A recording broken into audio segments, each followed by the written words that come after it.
Arya Stark slipped through the back corridors of the Red Keep with a caution that belied her youth.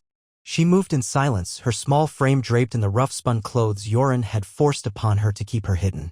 Her heart pounded a frantic rhythm against her ribs. Every scrape of her worn boots on the paving stones echoed through her mind like the toll of a bell, warning her of the danger that pressed in on every side. Nightfall came early to King's Landing during those tense months, the sky an ashen bruise over the city. The streets crackled with the fear of a new regime, with the tension that followed Ned Stark's beheading and the sharpened edge of the Lannisters' victory. She could not stay. She could not wait like a lamb for slaughter. It had happened so quickly. One moment she had been training with Syrio Farrell, hearing the water dance and the pitter-patter of wooden swords in that small chamber, and the next moment the world collapsed beneath her. Her father lost his head, Sansa was effectively a prisoner to the Queen, and all illusions of safety in King's Landing were gone. If she stayed behind, she might face a cage or worse.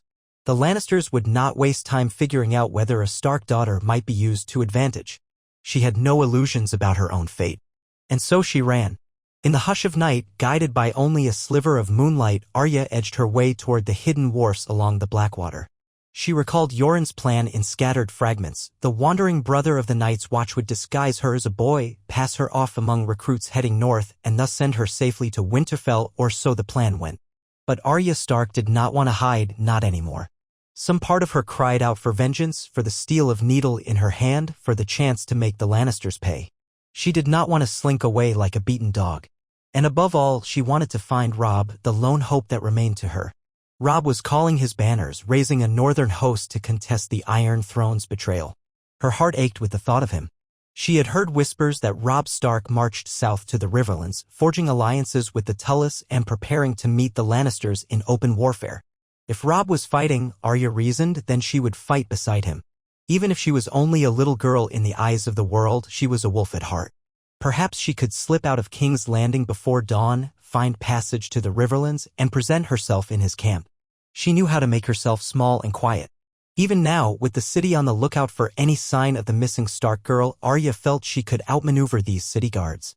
They were often drunk or idle, more interested in extorting bribes than in truly hunting. She had no illusions it would be dangerous. But the idea of leaving incognito, as if she was no more than a ragtag recruit heading north, burned in her blood. She could not face returning north alone while her brother fought and died in the south. So, on that last night, she crept to the docks and hid among fisherfolk, stowing away on a boat that was set to travel up the Blackwater to meet the waters near the Windwater, skirting its way into the southern edges of the Crownlands. It was not the most direct or logical route, but Arya had gleaned from overheard talk that the region's rivers were in flux with all the ravages of war. If the boat could slip out unnoticed, she might disembark farther inland and find her way overland to Robb's army. It was a desperate plan, reliant on cunning, luck, and the good graces of strangers who might not dare to cross the Lannisters. Yet she carried needle at her hip, the slim sword that felt like an extension of her arm. She remembered Sirio's voice, swift as a deer, quiet as a shadow. She would trust in her training, in her wits, and in the name of Stark. During the cramped nights in the belly of that fisher's barge, Arya hid between barrels of salted fish. The scent made her gag. Rat droppings and stale brine were her bedfellows, but she learned to hold still for hours at a time. Occasionally, she sneaked up to the deck under cover of darkness. She listened to the men speak, a leathery old captain and his two younger nephews. They talked politics in hushed voices. They knew of House Stark's downfall in King's Landing and worried about the chances of civil war. The captain, it seemed, had a cousin in the Riverlands, and he intended to avoid Lannister patrols by hugging the less traveled waters. Arya silently thanked the gods for this small mercy. If they were discovered by the Crown's men, her journey would end in chains. When they finally moored along a muddy bank that parted from the main course of the Blackwater, Arya waited until the men were asleep to slip off the barge. The night was moonless, but the air was sweet compared to the stench below deck. She couldn't see far in the dark, but she didn't dare use a lantern and risk being spotted from shore. She trudged north, her boots squelching in the mud, carrying what little provisions she had managed to scrounge. A flask of water, some dried fish, a small wedge of hard cheese. The taste was vile to her, but it was sustenance. In the days that followed, she slept under bushes and in hollow logs, drank from streams, and grew more ragged with each passing sunrise. The weather was neither fair nor foul, a sullen sky dribbling intermittent rain. Her limbs ached, and her stomach rumbled. But each morning, she reminded herself, Robb's army was somewhere out there, waiting. She only had to find it. Eventually, she stumbled on a farm track that led her to a small village on the outskirts of the Riverlands. Rumors flew thicker than crows here. The villagers spoke of battles near the Twins, of the young wolf capturing a Lannister force at Riverrun, of fierce skirmishes on the Green Fork. Arya hid her identity, letting them assume she was a lost boy from a destroyed hamlet. The war's burning everything, they said, and she saw it in their eyes, that resigned fear of more violence to come. But they pointed her northward, told her that Robb Stark's host was encamped at a crook in the river near the crossroads. Some had heard talk that the king in the north might be there, forging strategies with the Blackfish Tully. Arya's chest tightened. She had not seen Robb since he left Winterfell. The notion that he was now a king felt strange to her, but she was proud too. It took 3 more days, but she arrived in the outer perimeter of the northern army at dawn, trembling with fatigue but heart racing. The camp sprawled across fields of trampled grass, thousands of tents and wagons in close formation. Campfire smoked and the rising sun glinted off steel. At the outskirts, rough northern men patrolled on horseback. They eyed Arya with suspicion as she approached. She lifted her chin and spoke with as much poise as she could muster. "I'm Arya Stark," she announced, pulling off the tattered cap that disguised her cropped hair. "I need to see my brother, King Robb." The guards gaped, for they had all heard that Arya Stark was lost after Lord Eddard's execution. This was no jest. They realized the shape of her face, those gray eyes under that shock of dark hair, the way she spoke the name Stark with the pride of a wolf. They led her deeper into the camp, astonished murmurs trailing behind them. "Lady Arya's come back," they whispered. "The young girl is alive." Word traveled faster than the morning breeze, and by the time they brought her to Robb's tent, a small knot of bannermen had already gathered. Robb Stark emerged, taller than she remembered, his mantle of fur draped over polished mail. Gray wind patted at his side, the great dire wolf with hackles raised, nose twitching. For a moment, Arya forgot all the hardships of her journey, the hunger and fear and exhaustion. She rushed forward, and Robb took her in his arms, clasping her so tight she could hardly breathe. She felt the tension in his body, the relief that threatened to break him. They parted, and she saw tears shining in his eyes, though he tried to hide them. "My little sister," he murmured, voice thick. "Gods, how are you here?" Arya pressed her face into his chest, breathing in the scent of steel and leather and that faint smell of pine that clung to him from the north. "I ran," she said simply. "I couldn't stay in King's Landing. They killed father. They had Sansa, but I couldn't help her. So I ran to find you." He nodded, words failing him. Then he guided her inside his tent, dismissing the onlookers. A few close advisors remained, including the Blackfish Brynden Tully, Lord Roose Bolton with his pale eyes, and the great Jon, who seemed towering as ever. Arya eyed them all with the same fierce intensity. She had been in the lion's den. These men were family allies, safe, or so she told herself. Robb quickly ordered warm food, a proper bed, and fresh clothes. But Arya set her jaw and insisted, "I want to help." Robb looked uncertain. "Help? Arya, you're safe now. The best thing is for you to remain well guarded." But she shook her head so vigorously that strands of her short hair fell into her face. "I can't just hide behind your men. I'm not a hostage. I'm a Stark. Father used to bring me to the training yard. Syrio Farrell taught me how to use a sword." She swallowed hard, recollecting the day she fled. "I don't want to hide while you go off to war." Robb exchanged a glance with the Blackfish, who studied Arya with an appraising stare. Then Brynden Tully turned his gaze to Robb and shrugged. "She's Eddard's daughter, and she made it here on her own. She's clearly no timid thing." Arya lifted her chin again. "I can scout, I can carry messages, or help in whatever way you need. I know secrets from King's Landing. I listen to them talk." Roose Bolton's lips curved in a thin smile. "Interesting. Our little lady might know some valuable tidbits." At that, Robb raised a hand to quiet them. "We should speak privately. Arya, you need rest, eh? Let me wash and eat, but after that I want to help," she insisted, her voice fiercely determined. She had never felt so sure of anything, not since the day she learned of father's execution. Helping her brother, helping him win, became her sole purpose. Robb's eyes softened. "Of course. I'm just grateful the gods kept you safe. We'll talk later." He guided her to a smaller tent where a copper tub awaited, filled with heated water. Arya peeled off her filthy clothes, stepping into the warmth. She scarcely recognized her own skin, bruised, scratched, and caked in grime. But as the dirt lifted away, she saw the same stark features, the same fierce eyes that had once gazed upon Winterfell's courtyard with dreams of adventure. She found a fresh tunic, breeches, and a belt left by one of the squires, not exactly a lady's wardrobe, but Arya preferred it that way. She ate a bowl of hot stew in ravenous gulps, ignoring the lumps of salt beef in her haste. Afterward, though her body screamed for sleep, she wandered back to Robb's main tent. He was in council with the Blackfish and other lords, and one of the guards tried to bar her way, but she squared her shoulders. "I'll not be turned away," she said, and the man blinked, uncertain. Eventually, he sighed and let her pass. Inside, she found a scene of heated debate. A map of the Riverlands covered a large table weighed down by daggers at the corners. Figurines of carved wood marked troop placements. Robb looked up from the map, his face clouded with worry. When he saw Arya, he motioned her closer. They spoke of the war. How Tywin Lannister's main force was still to the southeast, but a smaller host under Gregor Clegane prowled the countryside, raiding villages.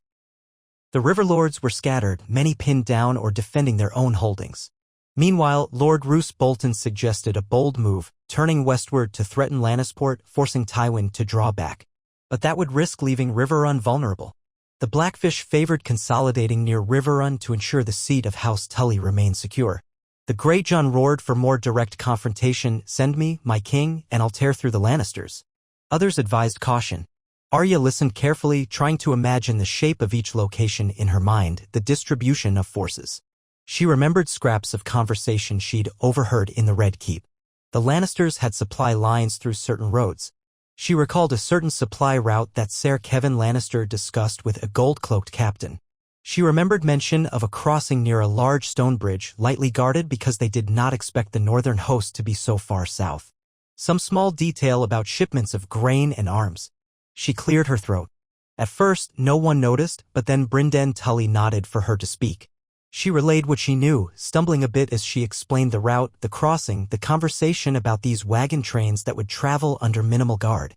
The Lannisters think we're pinned near the Twins or moving around Riverrun. If they're confident, they might not post many men there, she said. Robb looked impressed, though he hid it behind a thoughtful expression. If that crossing is so lightly guarded, it might give us a chance to cut off their supplies. That would weaken them in any prolonged fight. Roose Bolton nodded. Starve them of resources and they'll be easier to defeat. They studied the map, trying to identify this location. The Blackfish recognized a spot on the Red Fork, a small stone bridge near an old mill, half forgotten. It was not a major crossing. Robb traced his finger on the map. A small detachment might do it. Strike swiftly at dawn, burn the wagons, and withdraw before Tywin can respond. "How many men?" asked the Greyjohn. "If the guard is truly small," said Brynden, "perhaps 100 swords could suffice. But it must be timed carefully." In the end, they decided that Lord Bolton would lead a swift strike force to disrupt the Lannister supply route, while Robb continued maneuvering to gather more river lords to their cause. Arya listened wide-eyed, exhilarated that her fragment of overheard intelligence might shift the tide of war, if only a little. When the meeting adjourned, Robb pulled her aside. "Thank you," he said quietly. "I never expected to get such news from you, but you've done us a great favor." Arya shrugged, feeling a flush of pride. "I only listened. Syrio said to open my ears and eyes. If it helps us beat them, all the better." Robb nodded. Then he placed a hand on her shoulder. "I'll keep you close in the coming days, so I know you're safe. We'll find a better place for you soon. Maybe back at Winterfell or with our bannermen in a safer hold. But I understand if you want to stay." Arya's eyes flashed. "I'm not going anywhere. I won't run again." Though the lords might have disapproved of a young girl in the war council, none dared question the daughter of Lord Eddard Stark outright, not when her information had already proven useful. And so Arya lingered on the fringes of each meeting, quietly absorbing details about strategy, about the alliances and resentments that shaped the Northmen and Riverlords alike. She came to see how precarious Robb's position truly was. Though he had won key victories capturing Jaime Lannister and freeing Riverrun, the Lannisters still held Sansa in King's Landing, and they maintained a formidable host in the field. Moreover, war was expensive and draining. The Northmen had marched hundreds of leagues from home. If they could not force a decisive victory soon, winter's approach would make everything bleak. Each day, Arya rose early, training with a sword in a small clearing beyond the tents. She practiced the water dance style, pivoting lightly, thrusting with needle. Whenever Grey Wind trotted by, the dire wolf would watch her with curious golden eyes. Sometimes she had to stifle a grin, imagining that the wolf was judging her footwork. She also made friends, or at least acquaintances, among the camp followers, boys her age who tended horses, sharpened weapons, or carried messages for the higher lords. They taught her new curses, new jokes, and occasionally teased her for being Robb's little sister. She teased back with jabs of wit. Some older soldiers gave her respect, not for her size but for her name, for the unyielding fire in her stark eyes. A rumor spread that she had killed a Lannister guard escaping King's Landing, though Arya never confirmed or denied it. She half wished it were true, if only to ease the grief in her heart. She often awoke with Ned's face in her dreams, the final moment before the sword fell. That memory fueled her determination. The next weeks brought news of Lord Bolton's success. The supply lines were attacked at dawn, the wagons burned, and a token Lannister patrol scattered. The blow sent ripples of panic through Tywin's ranks. "They're hungry," the Blackfish declared with grim satisfaction as another raven arrived, detailing the Lannisters' difficulties in obtaining fresh provisions. But Tywin Lannister was not a man to cower. He repositioned his forces and the war remained uncertain. Eventually, Robb and his advisors decided to advance further into the western Riverlands, hoping to link with House Mallister and some scattered Freemen. Word came that Tywin's host lay near Harrenhal, that monstrous fortress rumored to be cursed. Some believed Tywin might move north from Harrenhal to cut off the Stark host. So Robb had to maneuver carefully, reading the lay of the land as if it were a board of Syvas. One cloudy morning, just as the camp was pulling stakes to march, Arya sensed a stirring of tension. Robb's bannermen spoke in hushed tones of Lannister outriders spotted in the distance. Scouts reported riders in gold and crimson, skirting the edges of the horizon. Robb ordered a rearguard posted, uncertain whether the Lannisters planned a surprise attack or simply reconnaissance. The men marched under the gloom of a gray sky, each ready for the clash of steel at any moment. But no attack came. By evening, they reached a small village that had been sacked by Gregor Clegane's marauders weeks ago.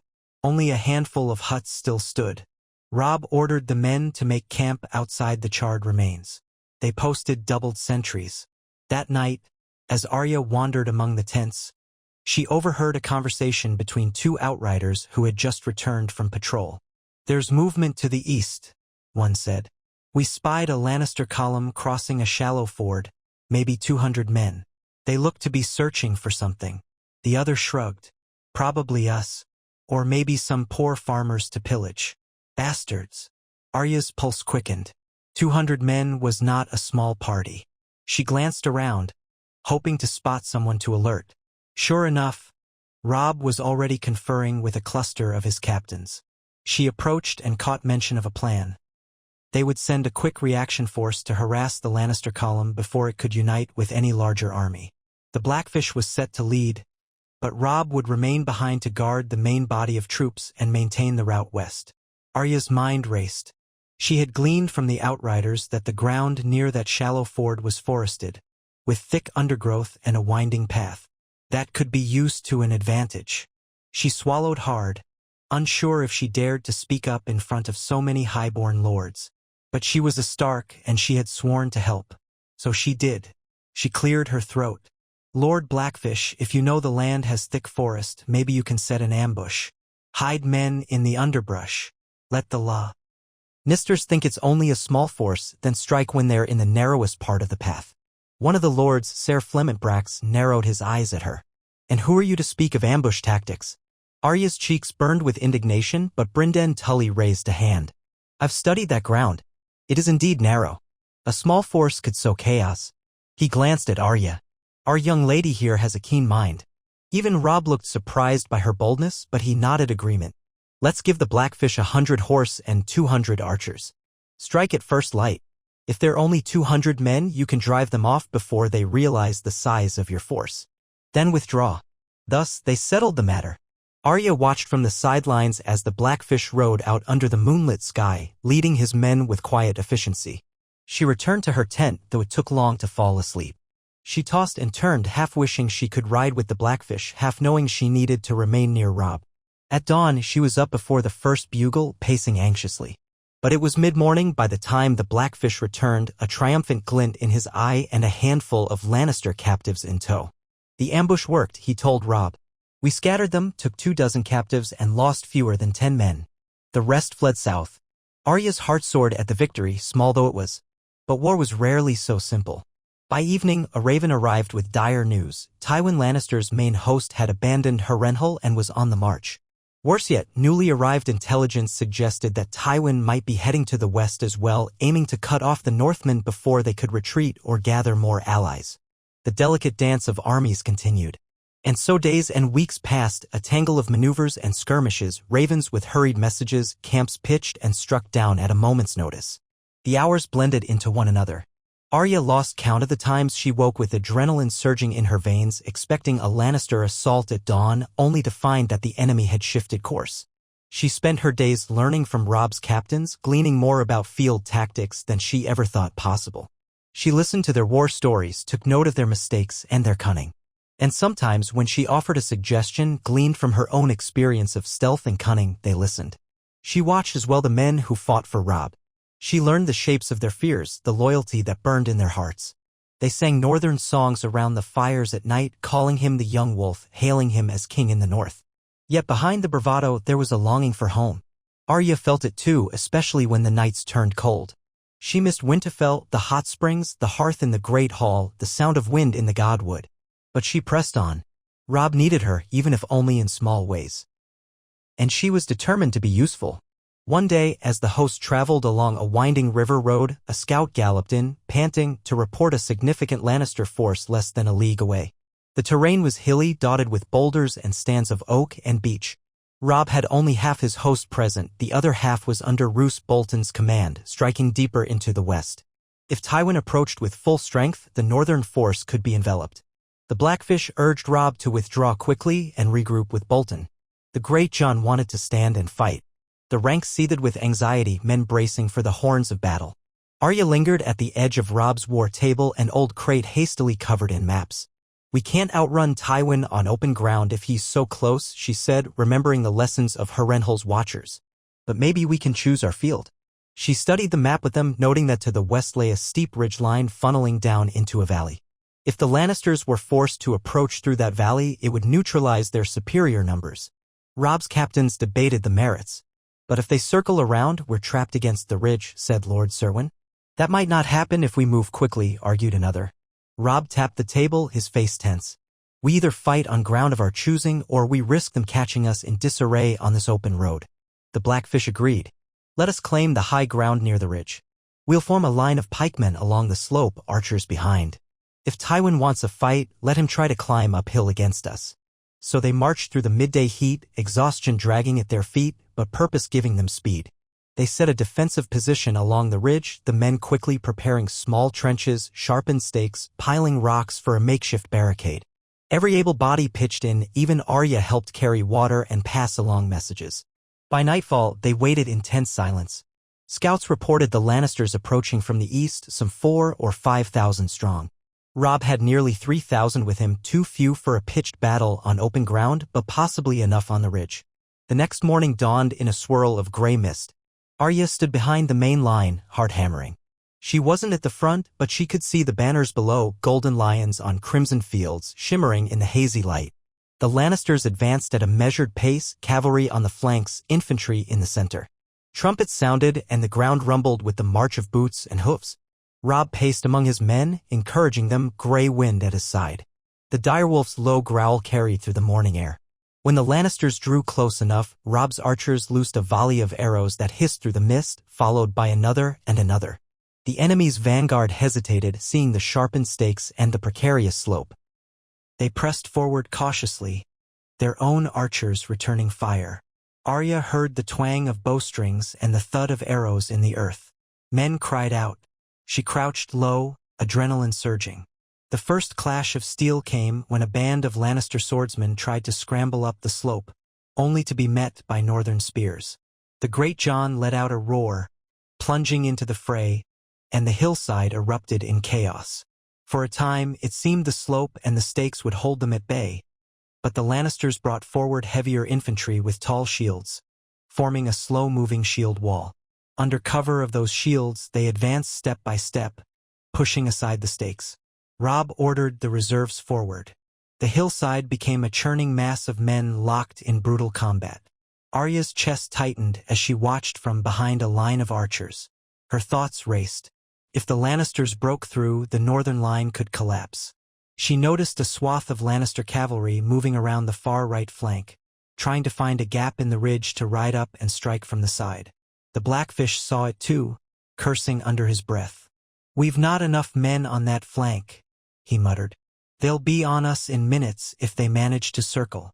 Robb was up front in the thick of the fighting, so Brynden Tully took quick command. "Pull half the reserve to the right flank," he ordered. But the reserve was nearly spent. They had barely enough to hold the center.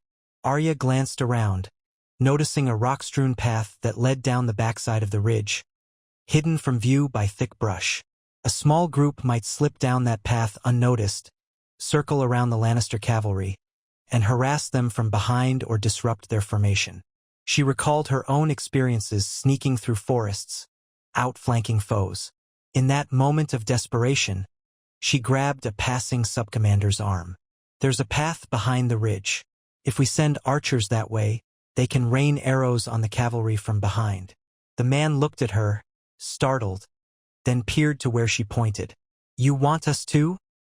"We've no time," the Blackfish snapped. But he followed Arya's gaze and realized the opportunity. "We can send 24 archers, keep them hidden. If they strike at the horse from behind, it might create enough confusion for our flank to hold." He barked orders, sending a detachment under a veteran sergeant. Arya insisted on going along to show them the path.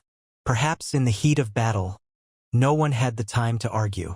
They crept down the slope, scuttling through the brush. Arya's heart hammered, her hands shaking around Needle's hilt. She led them, mindful of each bend in the path, each cluster of rocks. Soon they could hear the thunder of hooves as the Lannister cavalry advanced along the lower ground, looking for a place to ascend. The archers knelt behind rocks and fallen logs, knocking arrows. Arya peered through the brush. The cavalry formed a tight column, at least 100 riders with a banner in front. If they found the narrow track up the ridge, they would appear on the northern flank in minutes. But the archers had the advantage of surprise. At a gesture from the sergeant, they loosed a volley of arrows that arced over the brush and descended upon the cavalry. Horses screamed. Men shouted in alarm, the column reeling in confusion. A few tried to charge at the unseen archers, but the ground was treacherous with loose rocks. Another volley came, felling more riders, sending horses into a frenzy. Trapped in the narrow approach, they couldn't effectively maneuver. In that chaos, the Lannister cavalry's momentum broke. Some riders managed to turn and flee, others continued up the slope in disorganized clumps. But it was enough. The northern flank, bolstered by a smaller contingent of spearmen, met them head-on, and the cavalry's advantage dissolved. Arya watched the swirling melee from behind a boulder, feeling both horror and exhilaration. Arrows whistled overhead, steel clashed, men screamed. She saw one Lannister knight tumble from his saddle, an arrow in his neck. Another soared past the brush, nearly landing at her feet. She forced down the rising panic, reminding herself that if the Lannisters broke through, Robb would be overwhelmed. Back on the ridge, the main battle raged. But robbed of their cavalry advantage, the Lannisters failed to break the northern line. The fighting was brutal, bloody, and punishing, but by late afternoon, horns rang out and the Lannisters began to withdraw. Tywin's men fell back in good order, leaving the hillside littered with bodies. The northern host, battered and exhausted, did not pursue far, fearful of a trick. Robb rallied his men, seeing to the wounded, and it became clear they had won the field. When Arya and the archers returned to the main camp, the men whispered about the small flanking action that had saved the day. Some credited the Blackfish, others credited Robb Stark's cunning. But the archers who were there murmured that it was the young girl who led us down that hidden path. Arya heard them and felt both proud and deeply uneasy. She had not wanted to see men die, but this was war, and she had played her part. Robb found her among the tents. He wore a mantle spattered with mud and blood, his hair tousled, eyes red with fatigue. Gray wind hovered at his side. "They told me you led the archers behind the ridge." Arya glanced away, uncertain if he would be angry, but he reached out and pulled her into a rough embrace. "You might have saved our flank." His voice cracked, revealing more than just relief. She understood the weight of responsibility on his shoulders, the knowledge that every decision could cost hundreds of lives. She thought of how alone he must feel, carrying that burden. She placed a trembling hand on his arm. "I'm glad we won," she whispered, not knowing what else to say. He gave a weary nod. "We'll rest here tonight. Tomorrow we bury our dead and see to the wounded. Then we move on. Tywin will not give up so easily." That night, the war camp was somber.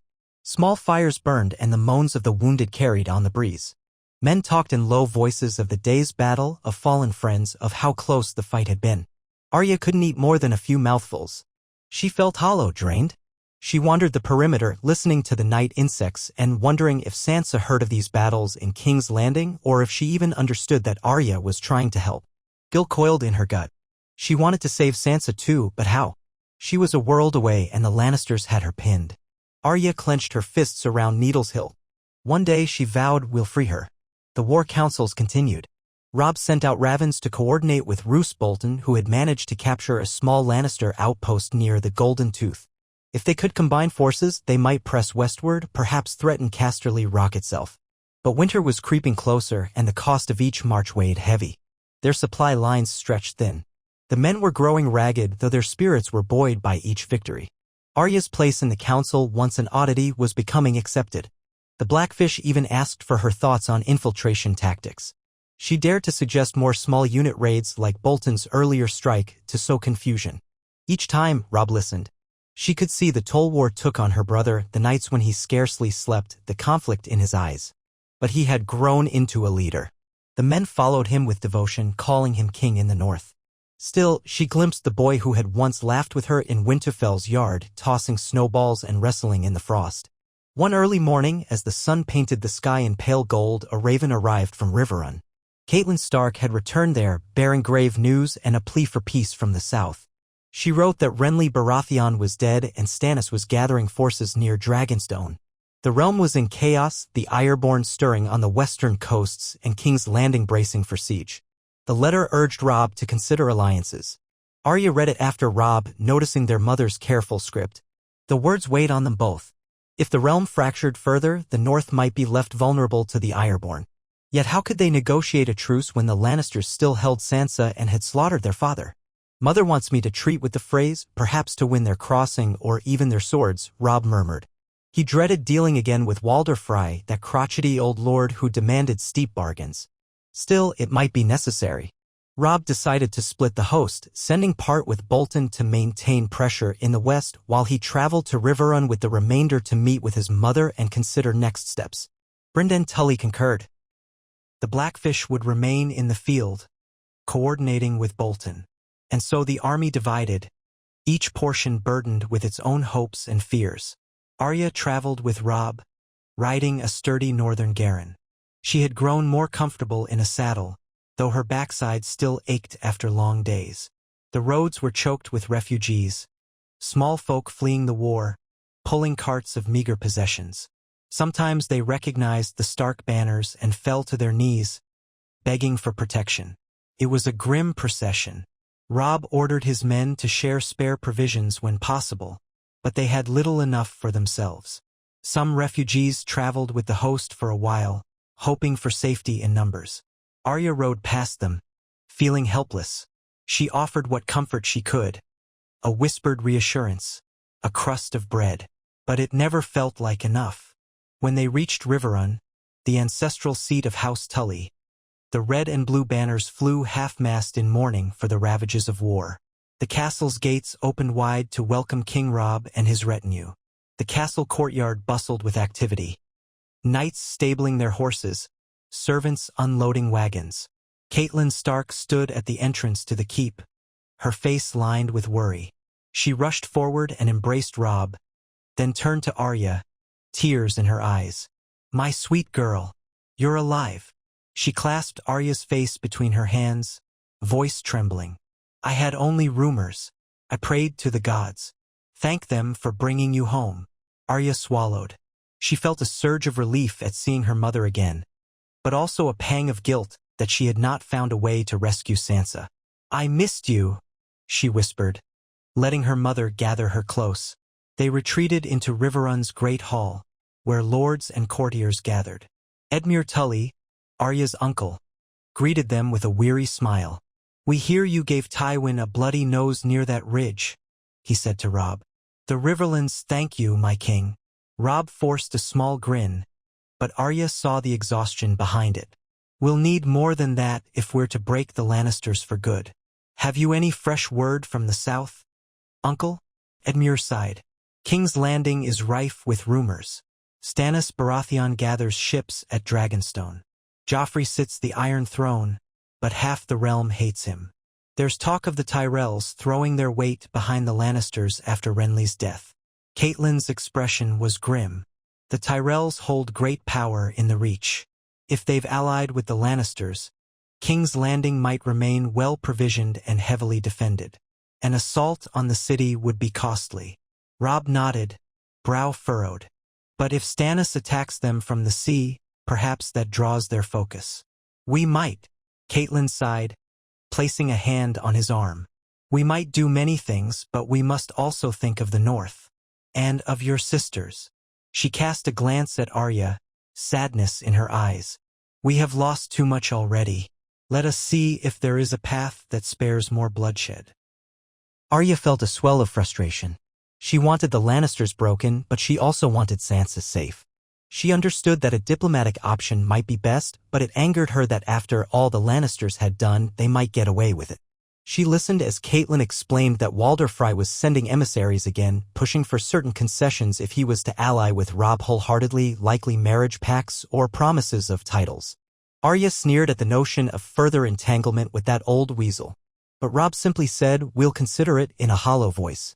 During the next weeks in Riverrun, Arya assisted with the day-to-day tasks of the war effort. She helped scribe messages, commanding a half-educated stable boy to carefully copy letters requesting aid or alliances. She examined maps in the war room, noting troop placements. The Blackfish sent regular dispatches describing the skirmishes he fought in the Western Hills. Tywin Lannister was giving ground slowly, never risking a full engagement unless the odds favored him. Meanwhile, the realm threatened to explode on multiple fronts. The Ironborn had begun their raids on the northern coasts, news that shook Arya to the core. While they bled in the south, traders from the Iron Islands harried the shores of the north itself. The Blackfish's letters carried rumors that Balon Greyjoy had crowned himself king of the Isles. Caitlyn urged Robb to consider returning home to defend the north, or at least sending a large portion of the army back. But Robb feared that would forfeit any chance of freeing Sansa or forcing the Lannisters to the negotiation table. Torn between two needs, he delayed the decision. He spent long hours in council with Edmure, the Blackfish's letters, and any lords who came to treat. Tensions ran high. One evening, Arya found him alone by the battlements of Riverrun, gazing out over the dark waters of the Tumblestone River. Torches flickered below, illuminating the castle walls. Arya approached quietly. Robb? He turned, managing a tight smile. Arya, come. Stand with me. She moved to his side, peering at the distant hills. The night air smelled of damp stone and the faint tang of fish from the river. Robb exhaled slowly. I used to dream of battles, you know. When I was a boy, I thought it was all honor and glory. Now, Arya swallowed. She understood. War was filth and blood and tears, no matter how noble the cause. He spoke again, voice low. I see the faces of the men who've died under my command. And then I think of Sansa, prisoner in King's Landing, and it twists my gut. I wish there was a clear path. Arya laid a hand on the cool stone of the battlement. Maybe there isn't a clear path, but we can't let the Lannisters just do what they want. We have to fight for Father, for Sansa, for the North. We can't surrender. Robb's gaze flicked to her, proud yet sad. You sound like Father when you say it. He would do the honorable thing. But sometimes I wonder, is the honorable thing to keep fighting, or to bargain for peace to save our people more suffering? Arya thought of Ned's final hours, how he confessed to treason under duress, hoping to save Sansa and herself. It won him only the executioner's sword. "The Lannisters can't be trusted," she said, her voice trembling with anger. "They made Father kneel. Then they killed him anyway." Robb closed his eyes, pain evident. "Yes, you're right." They stood in silence for a time, listening to the distant murmur of the night wind.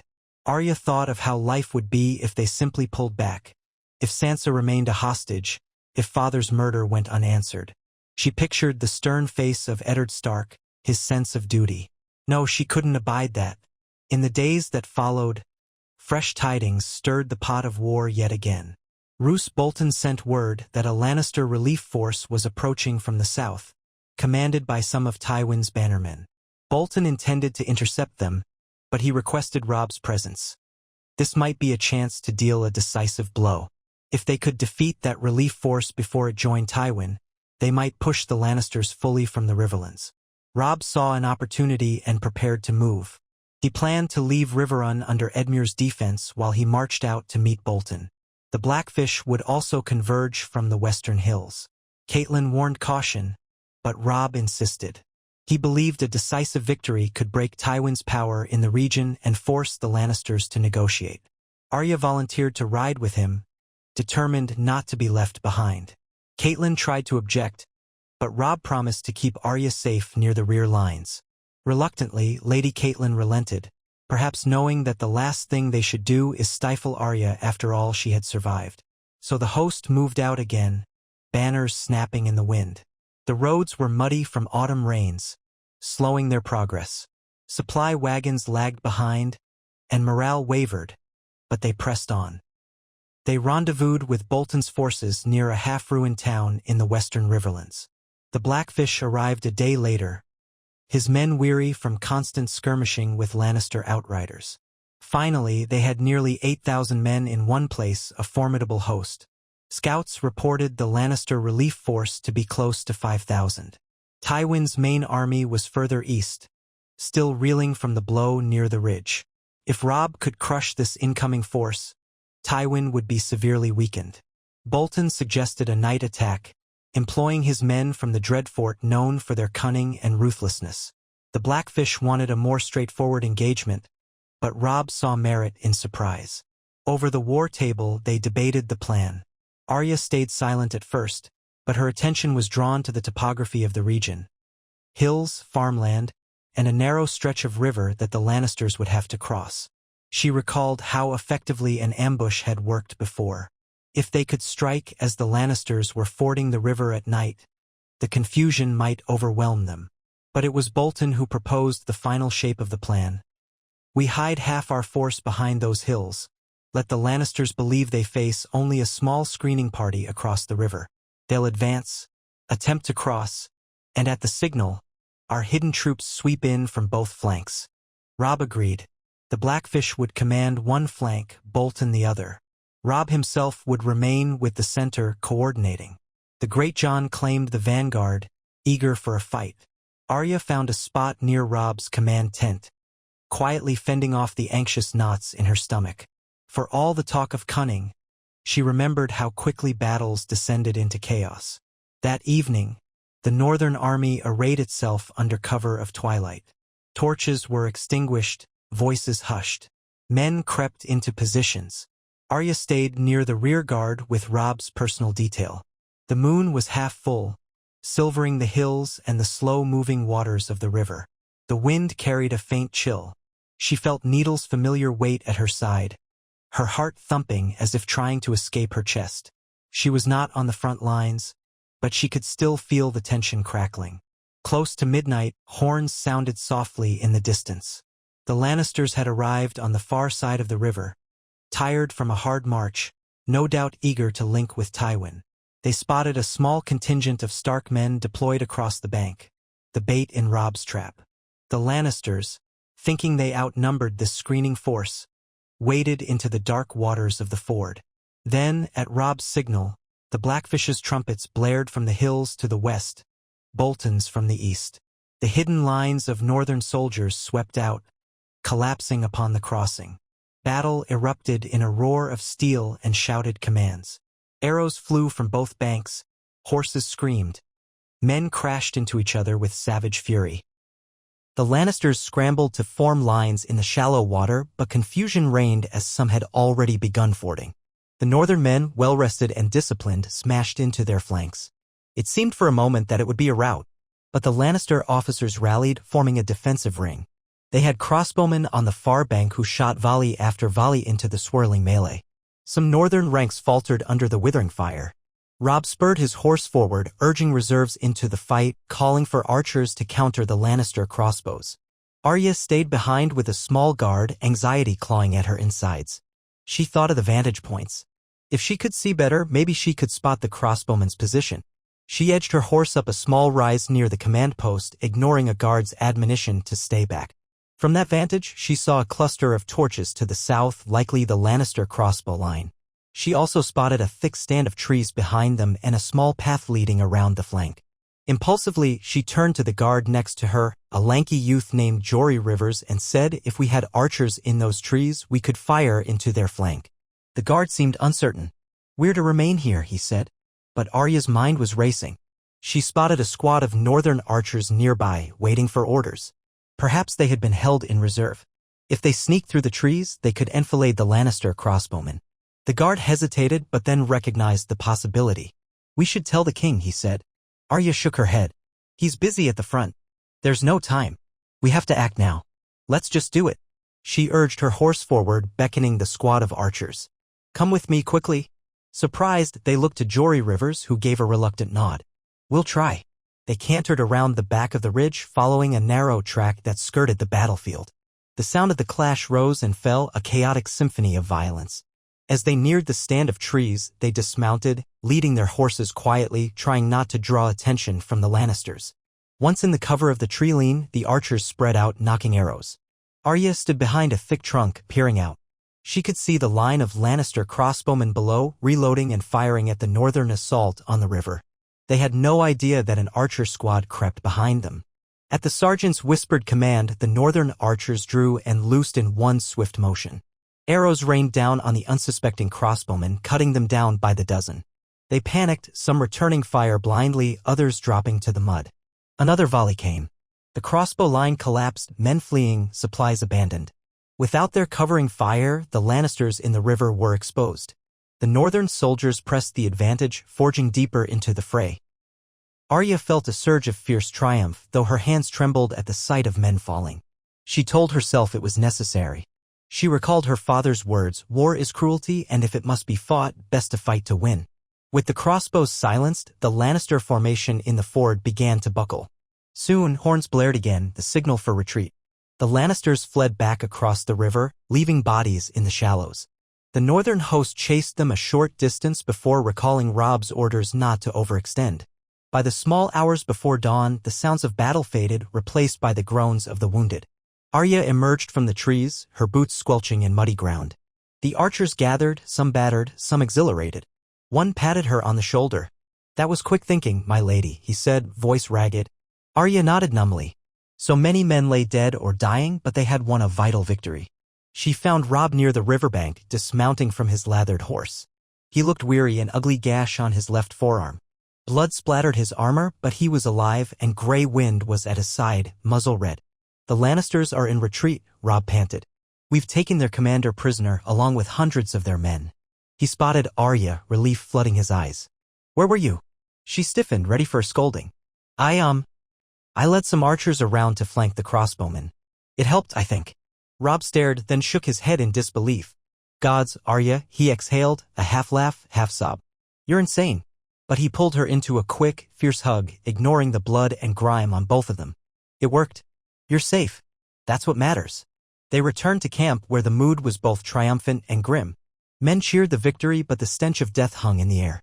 Robb's maesters tended to the wounded. Prisoners were corralled in a makeshift enclosure. Arya saw the aftermath, the men missing limbs, the groans of pain. Her stomach churned.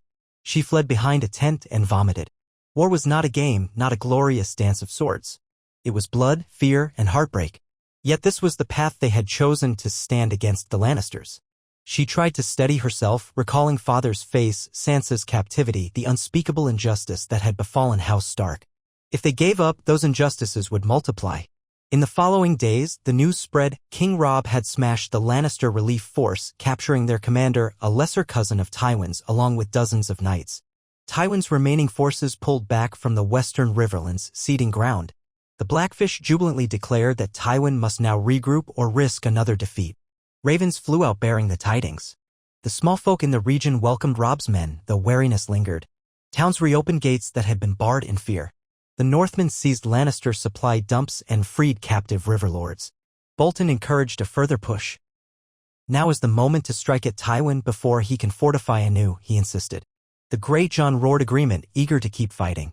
But Robb wavered. The war had cost them dearly. Winter drew closer, and the north itself was under threat from the Ironborn. Moreover, no sign had come from King's Landing regarding a hostage exchange for Sansa. Cailin wrote from Riverrun urging a negotiated peace if it meant freeing Sansa. Others warned that any peace with the Lannisters was fragile at best. Arya watched Robb wrestle with the question. She had grown close to her brother again through these trials. Late at night, they sometimes spoke quietly by a dying fire, sharing their doubts and memories of simpler days in Winterfell. She knew a piece of him wanted to keep pressing, to avenge their father fully and free Sansa by force. Another piece understood the desperation of their position if the Ironborn continued raiding the north. In the end, a raven arrived from King's Landing. It bore Queen Cersei's seal, though some suspected the words might be Tywin's. It offered a parley. Sansa Stark would be released if Robb withdrew his forces from the Riverlands entirely and recognized Joffrey as king. It was a blatant attempt at humiliation, a call for surrender disguised as compromise. Robb's bannermen urged him to refuse outright. But Cailin, upon reading it, saw an opening. If they could negotiate more favorable terms, maybe they could retrieve Sansa without sacrificing the entire war. So the realm hovered at a crossroads. Arya could see how each day weighed on Robb. He had proven the North was fierce, forging a legend of the young wolf. He had proven that the Lannisters could be beaten in open battle. Perhaps that was enough to secure a real negotiation if they were clever. The Blackfish was skeptical, but he would follow his king. Roose Bolton seemed open to any path that would preserve the North's strength and maintain his own advantage. The Great John wanted more battles, but even he grew weary of the endless campaign. As autumn deepened, the leaves turned red and gold, falling across muddy fields. The northern host occupied a swath of territory in the western Riverlands, setting up defensible positions near the fords and crossroads. From there, Robb sent envoys to King's Landing, demanding not only Sansa's release but restitution for the North and official recognition of his kingship or, at the very least, the North's autonomy.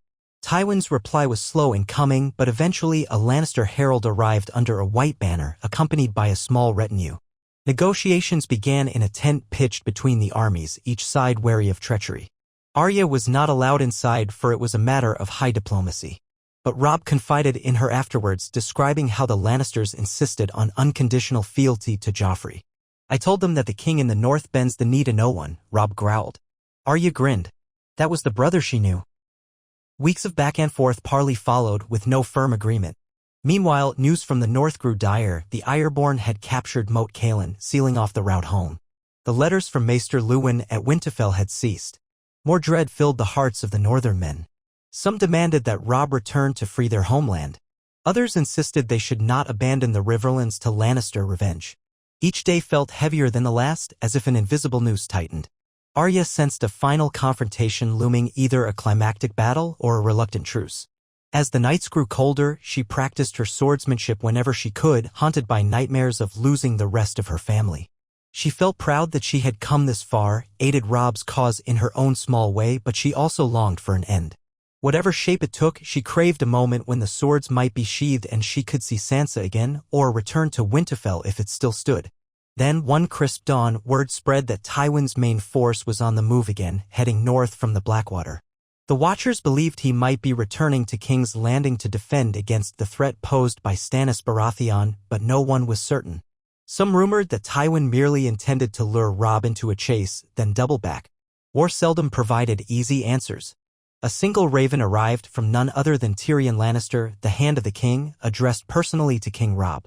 In it, Tyrion proposed a private meeting to discuss an exchange of prisoners, Sansa for certain captured Lannister knights, and terms for a ceasefire. The letter contained cunning words disclaiming Joffrey's worst impulses, appealing to reason. Robb was torn, uncertain whether Tyrion was genuine or playing a deeper game. Cailin, who had known Tyrion briefly, believed he might at least be more honest than Cersei. Arya seized on the possibility. "If there's any chance to free Sansa, we have to try," she implored Robb. "She's our sister." Robb nodded heavily. "Yes. I'll meet with him." And so they rode to a neutral site near the old river road, flanked by a modest escort. Arya stayed close, her heart pounding as they approached a small wayside inn, battered by war, half the roof caved in, but still standing. Tyrion arrived under guard of a few Sellswords, wearing fine but plain garments, no Lannister banner in sight. They entered the inn's common room, the air thick with tension. Robb's men guarded the doors, scanning for treachery. Tyrion's Sellswords eyed them back. The dwarf inclined his head politely. "King Robb," he said, "I come in the spirit of negotiation. Let us see if we might end this bloodshed." Robb's jaw tightened. "I'll hear you." Tyrion's gaze flicked to Arya, who hovered by Robb's side. "Ah, Lady Arya, I had heard rumors you reappeared in your brother's camp. My compliments on your resourcefulness." She glowered at him, memories of how he'd encountered her family in Winterfell. But she held her tongue. This was no time for petty squabbling. She wanted to hear about Sansa. Tyrion spoke of a possible exchange, the details of which danced around half-truths. He claimed that Joffrey would release Sansa unharmed if Robb withdrew north of the Neck and recognized the Iron Throne's authority. Robb demanded that the North be free of Lannister taxes and garrisons, that the River Lords remain under their own governance. Tyrion countered, offering small concessions but refusing to budge on the question of the North's fealty. Hours passed in barbed negotiation. The tension felt like a taut bowstring. At last, Tyrion sighed. "The Boy King is difficult, as you might imagine. He's under his mother's influence. Still, I can try to secure your sister's release if you vow not to march on King's Landing." Robb pressed his lips together. "And how can I trust that Sansa will be safe? How do I know you won't renege the moment we stand down?" A thin smile curved Tyrion's mouth. "I give you my word. For whatever that's worth. I wish to end this war, it's draining the realm. If King's Landing falls to Stannis, we all lose." Robb's eyes narrowed. He glanced at Arya, who stared back. She could see the indecision in his face. A voice in her head screamed that the Lannisters could never be trusted. But another part of her knew that Sansa's life might depend on a fragile compromise. In the end, Robb did not give Tyrion a final answer that day. He stated he would consider the terms. They parted with stiff courtesy, each side withdrawing to their camps. The war would not end in a single conversation.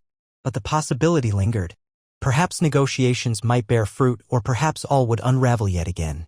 In the following weeks, as the leaves fell and the nights turned bitter, Robb's host held position, warily watching for a Lannister trick. No major battles erupted. Ravens flew between the camps. Arya waited, each day feeling both hopeful and afraid. She stood in war councils still, but fewer big moves were made. All eyes shifted to King's Landing, Ere Stannis apparently threatened the capital. If he attacked and if the Lannisters were forced to defend, maybe that gave the North more leverage, or maybe it all collapsed into fresh chaos. Time stretched. The snows had not yet begun to fall, but the winds carried the promise of a hard winter. Whispers flew that the White Walkers were stirring in the far north, though few gave credence to such rumors. More immediate worries consumed them.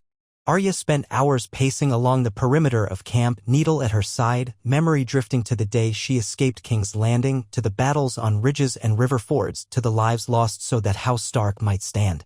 She vowed that if a settlement was reached, it would not be a hollow one that ignored her father's murder or left Sansa in peril. She heard from men that Walder Frey grew restless, that the phrase might betray them if a better offer came from the Lannisters. She heard that Roose Bolton eyed power for himself. She heard the Blackfish curse the name of Tywin more than once. All around, alliances frayed and forged. In that swirl of uncertain politics, Arya stood tall, as strong as the day she first joined Robb's camp. She had grown from a frightened girl into something sharper, a piece of iron tempered by flame. Whether the final shape of the war would be hammered out in a single decisive battle or in uneasy treaties, no one could say. But one thing was certain, Arya's presence had changed the course of every confrontation, from the strike on the Lannister supply lines to the ambush behind the ridge, to the night crossing at the river. Each time, her quick wit or bold action had tipped the scales. And in so doing, she had bound herself to the fate of the North, to Robb's quest for justice and independence. Winter loomed, war still raged, and the future of Westeros remained unwritten. But Arya Stark would face it with needle in hand, with the lessons of Syrio Farrell echoing in her mind, and with the unwavering resolve of a wolf who had found her pack. So long as she drew breath, she would fight for her family's cause, shaping each battle's outcome as deftly as a water dancer weaving among foes. And if the Lannisters thought the bite of winter was fierce, they would soon learn that the bite of a determined Stark was fiercer still. Winter loomed, war still raged, and the future of Westeros remained unwritten.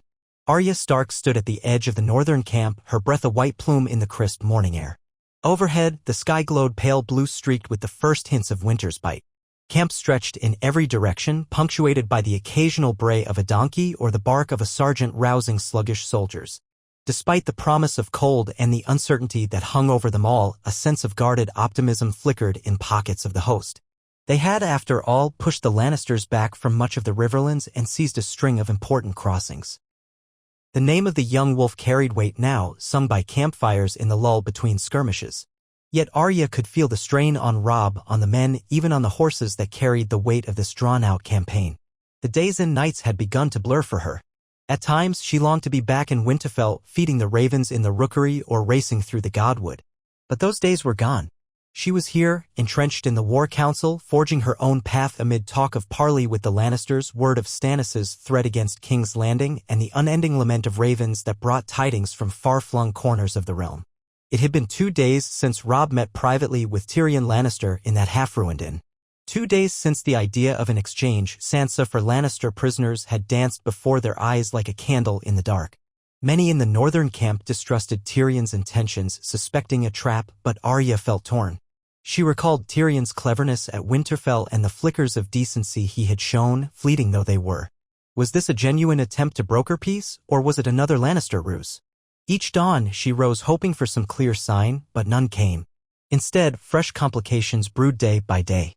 This morning, a new raven had arrived from the north, bearing bleak news. The Ironborn continued to strike at the coastline, and more disturbingly, Moat Cailin had fallen to them. The chain of ravens from Winterfell itself had gone silent. Tension ran through the camp like a frayed wire on the verge of snapping. To many northern soldiers, the notion of parley with the Lannisters while the Greyjoys ravaged their homeland was a galling betrayal of duty. But Robb argued that winning a respite in the south might free them to march home and expel the Ironborn. His bannermen were sharply divided. Even men who had once sworn unwavering loyalty sometimes questioned the path forward. Arya overheard older knights muttering that a king in the north should defend the north first and foremost. It was not her place, or so the lords claimed, for Arya to weigh in on grand strategy. But that did not stop her. She was a constant presence at war councils, armed with the memory of her father's execution and the survival instincts she had forged while fleeing King's Landing. Where grown men hesitated, she sometimes saw opportunity. Her knack for stealth and out-of-the-box thinking had already helped alter the course of multiple battles. And Robb, for all he wanted to keep her safe, had come to value her insight. She found him now, pacing in a muddy clearing near the picket lines. The pale morning sun gleamed off his cloak's wolf head clasp. Grey wind padded after him, ears twitching. Robb was deep in conversation with Lord Roose Bolton, whose pale eyes gleamed in the light. The Blackfish, Brynden Tully, stood nearby, arms folded over his chest. Several other lords and captains formed a tight knot in discussion. Arya moved quietly closer, half expecting a guard to shoo her away. But none did. She was a fixture now, recognized as the king's sister, the girl who had slipped from the Red Keep's clutches and played a role in the victory at the Ridge. She planted her feet near the edge of the group, keen to catch the thread of conversation. "It's an untenable situation," Bolton was saying in his soft, measured tone. "We cannot remain here, dividing our strength while the Ironborn cut deeper into the north. Our men are restless, my king. They grumble that we sit idle in the south, neither finishing off the Lannisters nor safeguarding our own homes." Robb's jaw tightened. "I know. But if we march away now, the Riverlands will be left at Tywin's mercy. And we've sworn to protect them. We've also sworn to see justice for father. The Lannisters are still open to negotiation, at least in words." Brynden Tully cast an uneasy glance at the parted sky. "My nephew Edmure maintains Riverrun with a decent garrison, but if Tywin returns with a fresh host, we can't expect the Blackfish's men alone to hold him indefinitely." And the phrase, he paused, lips pressed into a thin line. "Walder Frey is growing impatient with the slow pace of this war. He might turn cloak if he senses a better deal from the Lannisters." Arya bristled at the mention of Walder Frey. She despised him for his arrogance, for the deal he had wrung out of Robb just to allow their crossing. He had not demanded her hand in marriage that had been Sansa's or possibly even himself forcing a betrothal arrangement for one of the Stark siblings, but he did demand a tall price. Some part of her dreaded that Walder Frey might again try to manipulate them in their hour of need. Robb rubbed a hand across his brow. We can't fight two wars at once, one against the Lannisters and another against the Ironborn. The parley with Tyrion may be our best chance for a truce that frees Sansa and allows us to focus on the Greyjoys. If I can get them to yield on certain terms, then we can withdraw north with dignity, not defeat. A rustle of chainmail signaled the approach of a guard. He held out a folded parchment to Robb. From the Lannister camp, Your Grace, the guard said. A rider came bearing the imp seal. Robb took the parchment, broke the wax with a sure motion, and unrolled it. Arya watched his face carefully. At first, it was a mask, impassive, cautious. Then she saw the faint flicker of conflict in his eyes. He handed the letter to Bolton, who read it with a slight curl to his lips. It seems Tyrion wants another meeting, Robb said. He writes that Queen Cersei is growing impatient with the war. They're willing to name a potential date for Sansa's release, provided we come to terms and fully withdraw. He claims they have no interest in holding both Stark girls. Arya's stomach twisted at the mention of her sister. She prayed Sansa was still safe, unhurt. The idea of retrieving her at last lit a fierce spark of hope in Arya's chest. We have to try, don't we? She said, breaking her silence. Bolton glanced her way, expression cool. But Robb nodded. We do, he said. I'll ride to meet Tyrion again, though in a more secure location this time. We must see if his words hold any weight. Let me come with you, Arya said immediately. She had missed the last parley in the sense that she had not been inside the inn to witness the exchange. Robb had emerged tense and uncertain, and she wanted to glean more direct insight into the Lannister mind. Robb hesitated. It might be dangerous. There's always a risk of treachery. Arya's eyes shone. I survived King's Landing. A few guards at a negotiation table don't frighten me. The Blackfish cast a measuring look at her. She's more cunning than some might guess, Your Grace. And besides, it could send a message. The Lannisters can see that we have both Stark girls, at least one knot in their clutches. A thin smile tugged at the corner of Robb's mouth. Very well then. But you stay by my side. Bolton stepped forward. We should choose a meeting spot carefully with enough eyes to guard against betrayal. Perhaps a clearing near the old stone watchtower south of the fords. Robb nodded, hand tightening on the parchment. We'll do it tomorrow at noon. Let them come under a white flag. That evening, the hosts prepared for a potential shift in their fortunes. Whispers swirled that if tomorrow's parley went well, the war in the south might soon wind down.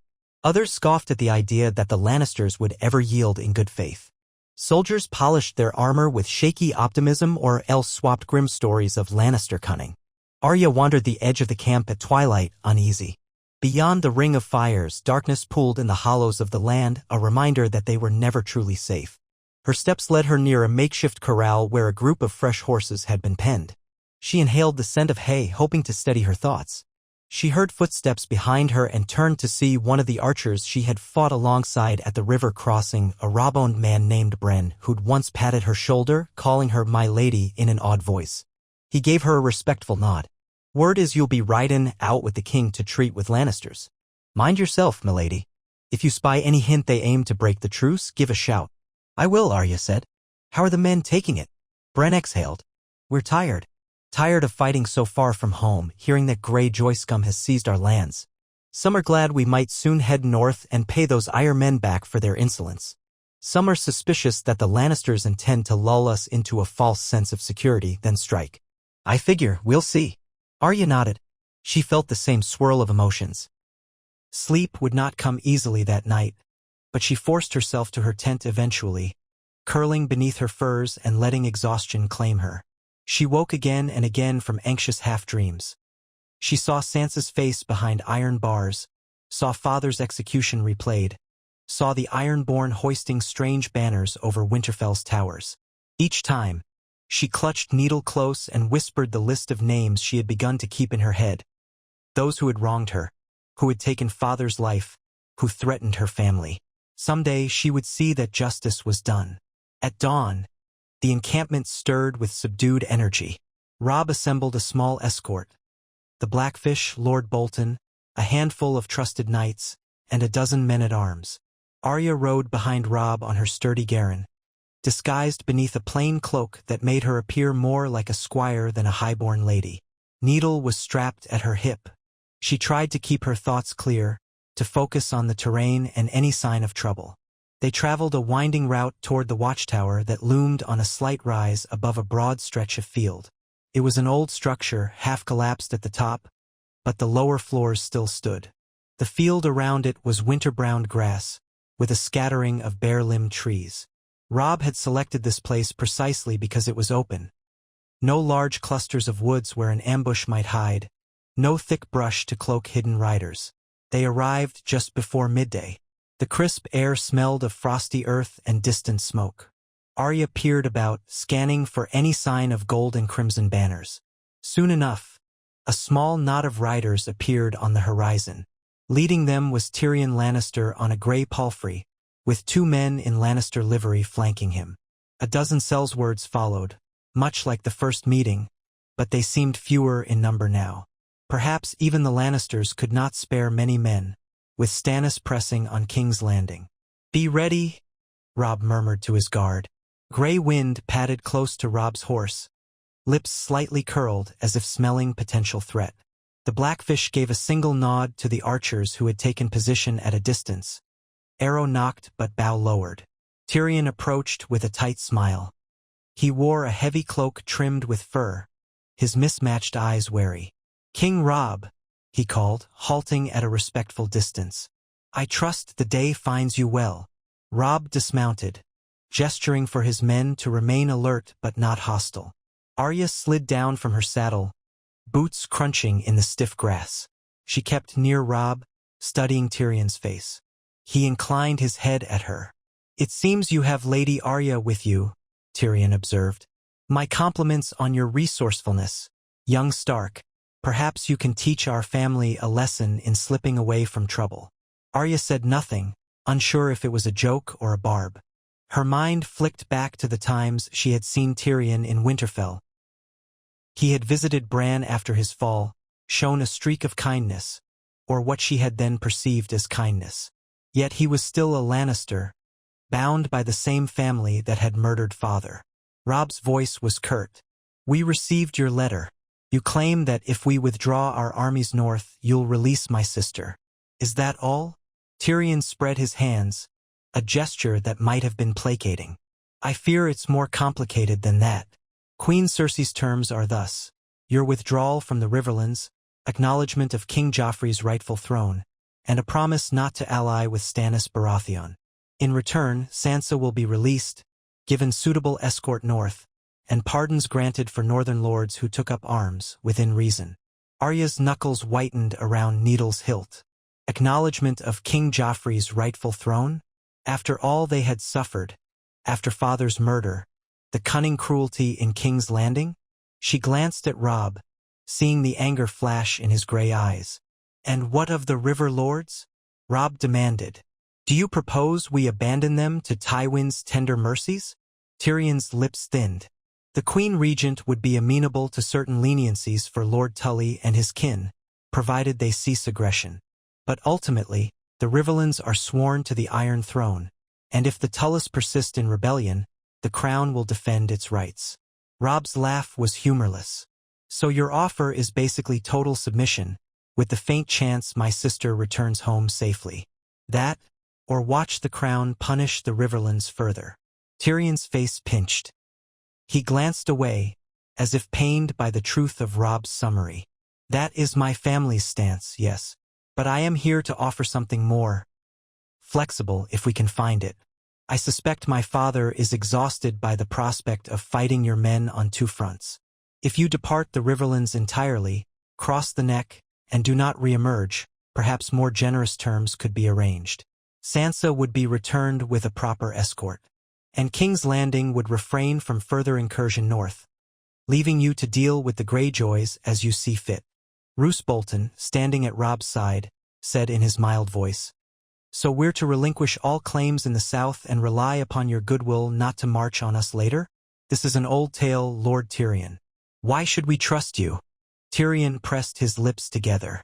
"Because the realm is in chaos, my lords. Stannis threatens from Dragonstone. The Tyrells are forging alliances that might tilt the balance. My father is no fool. He knows that continuing a war with you while Stannis or the Tyrell circle King's Landing is a recipe for disaster. I suspect if you truly stay behind the neck, he'll be glad to leave you be, at least until the southern threats are contained. Until, Arya said with an edge in her voice. And then you come for us. The imp's eyes flicked to her. I can't speak to the future with absolute certainty, Lady Arya. But I will say that if you remain in open rebellion, declaring your brother king in the north, my sister the Queen Regent will never willingly cease to consider you traitors. A vow of fealty might, in time, lead to a general pardon. Never, Arya said, voice low. Robb placed a steadying hand on her shoulder. He turned back to Tyrion. What if the condition is Sansa's immediate release with no talk of disclaiming our rightful crown? I refuse to name Joffrey as my king after what he did to my father. A faint sigh escaped Tyrion's lips. I expected as much. Let me propose a partial measure. If you withdraw now and do not assault King's Landing or any Crownlands territories, Sansa will be released upon your complete crossing of the neck. You need not kneel to Joffrey. In exchange, you do not declare for Stannis, do not hamper Lannister movements in the south, and do not keep any captive Lannisters. Return them all, including those we have heard you captured from the relief force. Bolton's brow arched. So we are to release hundreds of Lannister prisoners, gleaned at high cost and blood, in hopes that you'll graciously send Sansa back? Tyrion nodded. Aye. An exchange of hostages, if you will. A heavy silence settled. Robb glanced at Bolton, then at the Blackfish. Arya knew what the Northern Lords wanted, more tangible security for Sansa's safe return. But she also felt the pull of that desperate yearning to see her sister freed. The tension in Robb's posture told her he teetered between fury and the faint possibility that this might be their only path to saving Sansa without further bloodshed, blood that the North could ill afford, especially now that the Greyjoys had taken Moat Cailin and threatened to spread chaos. Robb spoke slowly. We will consider your terms. But I warn you, if we sense the slightest betrayal, if Sansa is harmed in any way, there will be no corner of Westeros where you or your father can hide. Tyrion inclined his head. Understood. You have my word that I'll press Cersei and my father for a good faith exchange. We have no desire to see Lady Sansa come to harm. You have my father's greatest prize, Jaime Lannister. Captive at Riverrun, do you not? Robb's eyes flickered. Indeed, Jaime was still a prisoner of the northern host, heavily guarded after his failed attempt at escape. Arya remembered how that particular piece of leverage, Jaime's captivity, was vital. If the North lost that leverage, they might lose any hold they had over the Lannisters. But Tyrion was right. If they truly wanted Sansa returned, exchanging Jaime might be inevitable. That is not decided, Robb said stiffly. If your father wants Jaime returned, he'd best see that Sansa is delivered safely first. My mother, Lady Cailin, will want her say in all of this. Tyrion's small smile did not quite reach his eyes. I expect nothing less from Lady Cailin. Very well. Let us part on these terms for now. We will await your raven with a formal acceptance or counteroffer. The Blackfish barked, then begone, imp. We've said enough. He did not hide his contempt for any Lannister negotiations. Tyrion dipped his head. With a last, searching glance at Arya, he turned his palfrey and rode off, his guards swirling around him in a knot of red and gold cloaks. Arya watched them recede, her heart pounding. So much hung in the balance, Sansa's life, the fate of the Riverlands, the looming threat of the Ironborn. They rode back to the main camp in unsettled silence. Upon returning, Robb called a council at once in a large command tent. The Blackfish, Bolton, the Great John, and other key bannermen gathered around the war table, its surface still strewn with maps of the Riverlands. Arya slipped inside to her usual place on the fringes, hands clasped in front of her. The lords squabbled over the terms Tyrion had proposed: immediate withdrawal from the south, return of Lannister prisoners, including Jaime, in exchange for Sansa's freedom, and a promise that the Lannisters would not cross the neck. Some insisted it was folly to hand over the Kingslayer just for a chance at peace. Others argued that the North needed its armies at home to repel the Ironborn. The Grey John, fists on his hips, roared that if they gave Jaime away, they lost their best shield against future Lannister aggression. Bolton spoke with cold practicality about the cost of continuing war in the South. Arya's voice cut through the din before she could stop herself. If we don't do something, Sansa remains a prisoner. They'll never let her go. You heard Tyrion, he might have the sense to see reason, but Cersei's crueler. She might kill Sansa out of spite if we push her too far. The Greyjohn's thick brows lowered. Aye, but if we come to an accord and scurry off, we're leaving all these river lords who bled for us to face Lannister vengeance. Is that honorable, girl? Arya bristled at his tone, but Robb cut in. It's no easy choice. Still, we must remember, the Riverlords are Caitlin's kin and we promised them protection. Uncle Edmure and the Blackfish both argued we stand with them. Now the Blackfish is here, so let him speak. Brynden Tully cleared his throat, expression bleak. We Riverlords can't hold Tywin back indefinitely without the North's support. But if the Lannisters are truly battered by Stannis, there's a chance we can arrange a separate truce or at least prolong matters until we rebuild our strength. Our cause in the Riverlands was always pinned to the North's might. But I cannot demand you stay if your own home is in peril. And I cannot urge you to remain if it means losing Sansa, my brother's daughter. That weighs on me too. Perhaps we can set terms that provide for the Riverlands as well. Roose Bolton studied the flicker of light from a nearby torch. The Lannisters want the king in the north to vanish back beyond the neck. But that might be to our advantage. We could return swiftly, reclaim the moat from the Iron Men if the gods favor us, and secure our hold. Then, come spring, or whenever the realm least expects it, we could strike again if the Lannisters break faith. Our winter is a friend to no southerner. There was a grim logic to Bolton's words, and Arya found her mind churning. If the war with the Lannisters froze in place, so to speak, it might spare more northern lives, and give them a chance to retake Winterfell, if the Iron Men had indeed seized it. She thought of Bran, Rickon. Where were they now? Had they fled? Were they still within Winterfell's walls? Her heart clenched at the thought that her younger brothers might be in danger. If withdrawing from the south meant saving Sansa and protecting Winterfell, then maybe it was the only choice. Robb massaged his temples. All right, we send Tyrion a counteroffer. We will release the majority of their prisoners once Sansa is safely in our hands. Jaime remains our hostage until then. If they agree, we withdraw. We leave a token force in the Riverlands, if Edmure and the Blackfish wish. I cannot fully abandon Mother's kin. But the bulk of our men must go north. And if the Lannisters say no? Demanded the Great John. Robb let out a long breath. Then we continue this war. We'll press Tywin while he's pinned between us and Stannis. Let it come to an end one way or another. A hush fell, the gathered lords exchanging tense glances. It was not the triumphant rout they had once envisioned. They had dreamed of marching on King's Landing, avenging Ned Stark and forcing the Lannisters to bend. Reality had proven far messier. Arya felt an ache in her throat, thinking of the cost in blood and in heartbreak, and how no victory was guaranteed, no matter how many battles they won. That evening, Catelyn Stark arrived in the camp, her face lined with fresh worry. She had hurried from Riverrun upon hearing the news of the proposed truce. The mother and son embraced, though Arya could see the strain etched into Catelyn's eyes. Almost at once, she demanded details, especially about the mention of exchanging Jaime for Sansa. The Blackfish stood by, arms folded, as Robb explained. Though Catelyn had tried once to trade Jaime for her daughters, an attempt that ended in confusion, this new negotiation with Tyrion bore more structure and official sanction from the crown. Catelyn's mouth tightened at the corners. She clearly hated the idea of trusting a Lannister promise, yet the chance to free her eldest daughter was not something she could dismiss. Privately, she found Arya near the main fire pit after sunset, a swirl of sparks drifting upward into the cold sky. Without a word, Catelyn drew her into an embrace that smelled of wool and travel dust. "Arya, child," she whispered, "you've become so fierce. Everyone speaks of your bravery. I should never have let you remain so close to the fighting." Arya swallowed against the sting of tears. She resented any implication she should not have been there to help, but also she felt relief in her mother's arms. "I chose this," she said quietly. "I needed to help Robb. And Sansa, eh?" Catelyn nodded, eyes moist. "I know. My sweet girls." She drew back, smoothing a hand over Arya's cropped hair. "We'll make this right, one way or another." The next days were a flurry of preparation, discussion, and the drafting of official letters.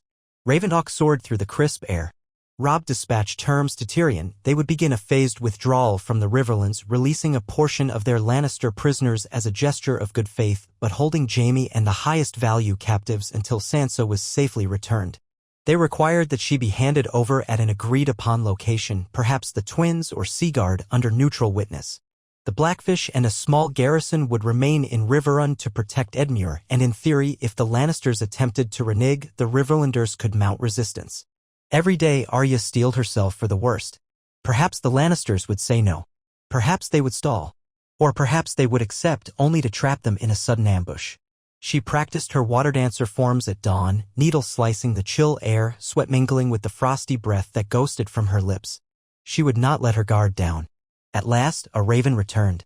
Tyrion wrote that the crown found the proposed terms worthy of further negotiation but insisted upon immediate release of certain highborn prisoners, Ser Kevan Lannister, 4-1, and demanded a swift timetable for the North's departure. If all went accordingly, Sansa would be sent north from King's Landing in a month's time, escorted by neutral ships from the royal fleet. The letter was full of weasel words should no new hostilities arise if the king in the north honors his commitments pending her grace's acceptance. But it was not a refusal. It was the shadow of a possible deal. Robb's bannermen gave a guarded cheer. By the next morning, lords were assigning men to begin the withdrawal. Edmure Tully arrived, bristling at the notion of losing the bulk of the northern forces, but grudgingly acknowledging it might be the best chance for the Riverlands to achieve a lasting respite, or at least not become the battleground for the entire realm's war. Cailin, too, saw the logic, though she made Robb promise that the moment Sansa's safety was confirmed, they would finalize the exchange of Jaime. No more, no less. Bolton's men were the first to start moving. Arya felt a spike of unease watching Roose Bolton depart with his bannermen. The flayed man on pink.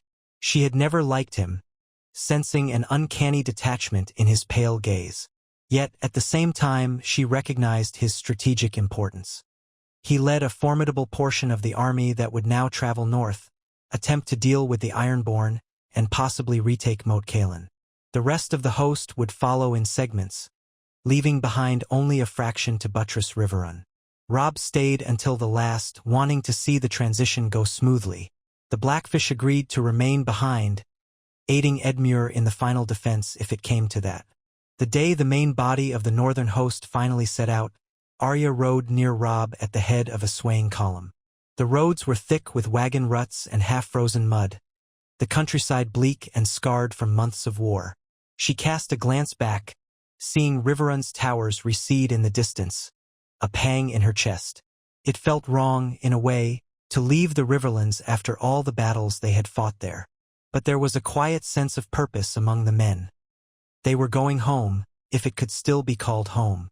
If the Ironborn had gutted Winterfell, what would be left for them? Anger flared in Arya at the thought of some Ironborn Reaver swaggering through the great hall, defiling the Stark banners. The march north was arduous. Autumn's chill deepened, and flurries of snow drifted from iron-gray clouds. The men muttered curses, urging their horses onward, huddling in their cloaks at night while fires crackled. When they reached the Twins, Walder Frey's fortress bridging the Green Fork, the old man's brood was out in force to greet them. Arya braced herself, remembering how thoroughly she loathed Walder Frey. Robb approached the matter with stiff courtesy, explaining that they had negotiated a potential ceasefire with the Lannisters and were returning to the north to defend against the Ironborn. The senior Freys sniffed with disdain.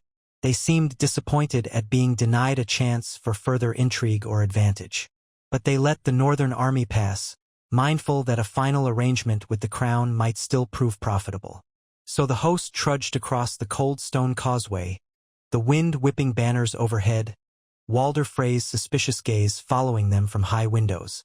Once beyond the Twins, the shift in the men's mood was palpable.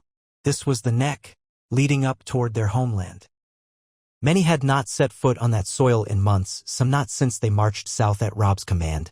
The talk around the campfires at night turned to families left behind, to farmland that needed tending, to the question of whether any of it remained unspoiled by Greyjoy raids. Arya rode with grim resolve, her mind flitting to Sansa. Was her sister aware of these negotiations? Did the Lannisters treat her well, or was she locked away in some tower room under the Queen's watchful eye? Tyrion had implied Sansa's well-being was in his interest, but Arya suspected Cersei was the true power behind every decision. She swore to herself that if the Lannisters reneged on their end of the bargain, she would find a way to King's Landing, no matter how far or how dangerous the road, and carve a path with needle if need be. They advanced slowly but steadily, pausing only to secure supplies or to rest the horses. The neck was a dreary land full of bogs and marsh. They passed along the causeways guarded by crumbling watchtowers. At one such tower, they discovered a handful of Ironborn scouts skulking in the distance. The watchers reported the Ironborn had indeed penetrated deep into the region, controlling Moat Cailin with a cruel efficiency.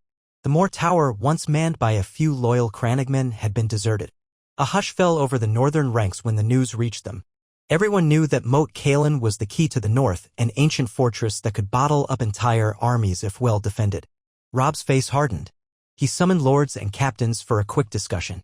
"We'll take Moat Cailin back," he said, steel in his voice. "We have enough men to storm it, especially with Bolton's men who preceded us. The Ironborn are fewer, though they'll cling to those walls like barnacles. Once it's ours, we open the road to Winterfell." Arya stood near him, an unspoken question in her eyes. What would they find at Winterfell? She had heard no new ravens from Maester Luwin. The silence felt ominous, like a thundercloud hovering on the horizon. She prayed that Bran and Rickon had escaped or hidden, that something of her home remained intact. They pressed on, crossing into the north proper. The temperature dropped further, biting at exposed skin. Snow flurries turned to heavier snowfall as they drew closer to Moat Cailin's domain. Soon, watchers signaled that Roose Bolton's forces were camped within striking distance of the ruined stronghold. Robb joined them that evening in a damp pinewood clearing. Tents clustered in the lee of a broad ridge, smoke rising from cook fires. Arya noticed the Dreadfort men had strung up severed heads along their perimeter, a gruesome display that churned her stomach. She tried to avoid the sight, but the metallic stink hung in the air. Roose Bolton greeted Robb with his usual mildness, explaining that he had tested the Ironborn with small raids, confirming they had only a few hundred men behind the walls, but the position was formidable. "The crumbling towers and walls make for narrow approaches," Bolton said. "A direct assault would be costly, but the Ironborn cannot sally out easily either. If we surround them with sufficient force, we might starve them out." Robb's expression flared with impatience. "I don't wish to tarry here for weeks or months. We need to reach Winterfell swiftly." Bolton shrugged. "Then we can attempt to storm it. But we'll lose men. My advice is blockade them. Let them rot inside those damp walls. If they want to fight, we'll oblige." Arya, who had grown bolder in speaking among the lords, offered a question. "Could we sneak inside somehow? Like we did behind the Lannister lines?" Bolton gave her a curious glance. "Perhaps, though I suspect the Ironborn have set watchers on every gap. They excel in close-quarters defense when cornered." Robb's lips twisted. "A siege might be simplest. But we have little time. Let's at least parley with them, see if they'll yield. If not, we'll plan a quick assault that spares us a prolonged delay." The next dawn, under a sky thick with looming snow clouds, a banner of truce was raised near Moat Cailin's outer wall. The fortress was a ruin of 3 towers connected by crumbled ramparts, each tower partially collapsed. The approach turned into a wet quagmire. Ironborn reavers manned the walls, wearing salt-stained cloaks and scowling with open hostility. Their leader, a rangy man with long, ropey hair, yelled curses when Robb's herald offered them safe conduct if they surrendered. "Come and take us, pups of the wolf," the Ironborn shouted, brandishing an axe from atop the battered tower. "We fear no winter, this is the Ironborn's land now." So a siege began, or at least a partial enclosure. Bolton's men encircled Moat Cailin from the east, while Robb's arrived from the south, sealing off the causeway. The enemy was essentially trapped, though from the ramparts they still jeered that they had enough stores to hold out for weeks. Robb scowled, ordering catapults to be set, though he had few such engines. Tom nodded them.